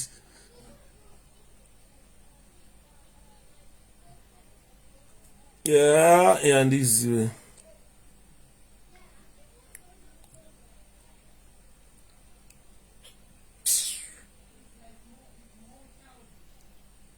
Dad. Chelsea lost. Who? Chelsea. Presley. Chelsea. Lost, man. 4-2. 4-2. Yeah. Because their owner is a terrorist. And how about Manchester City? I don't know. Check. I'll check after this. I want you to draw or lose. Who is we? Hmm? Who is you? I don't support Manchester City. Manchester City. What is this all about? When I don't understand what's happening. When did this? When did that? I'm not sure. I have to find out.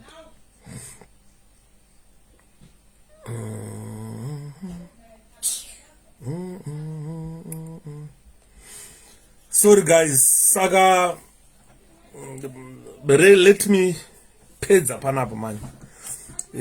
Time yachakwana 17 past kupfura. Saka rikaitiro dhiriwo rairo vanogara mudhiriwo dhiriwo rarembanje vanogara mudhiriwo dhiriwo rairo vanogara mudhiriwo dhiriwo rarembanje vanogara mudhiriwo vakomana vanogara mudhiriwo vora rembanje vanogara mudhiriwo musatambe navo vanogara mudhiriwo dhiriwo rarembanje vanogara mudhiriwo dhiriwo ravakomana dhiriwo rarembanje vanogara mudhiriwo dhiriwo rairo vanogara mudhiriwo dhiriwo rarembanje vanogara mudhiriwo dhiriwo ravakomana vanogara mudhiriwo dhiriwo rarembanje vanogara mudhiriwo dhiriwo rairo vanogara mudhiriwo dhiriwo rarembanje vanogara mudhiriwo komana vanogara mudhiriwo dhiriwo rarembanje vanogara mudhiriwo musatambe navo vanogara mudhiriwo dhiriwo rarembanje vanogara mudhiriwo dhiriwo ravakomana dhiriwo rarembanje vanogara mudhiriwo vakomana vanogara mudhiriwo dhiriwo rarembanje vanogara mudhiriwo musatambe navo vanogara mudhiriwo dhiriwo rarembanje vanogara mudhiriwo dhiriwo ravakomana. Unobva wanzwa kutapirirwa nayo. Ndachiseka ndikati mundarangwena zvakazvi kufamba zvakanaka zviri kumushura. One paratrooper akatyoka makumbo muBattlefields achimhara failure to land. The other paratrooper handezvefeja. Kupotsa Battlefields, paratrooper akapotsa Battlefields akanomhara kumpilo. Zvinhu zvabdarangwena ndezvefeja. Hapana chikunyazobuda zvakanaka kufamba zvakanaka. Takuda president chaicha aiwa mudhara shungu dzenyu dzekumboitawo president dzakwana mambotonga zvapera chirega tichiwana president chaicha. Kona maparatrooper vakunomhara kupotsa national kupotsa Battlefields yakunomhara kumpilo.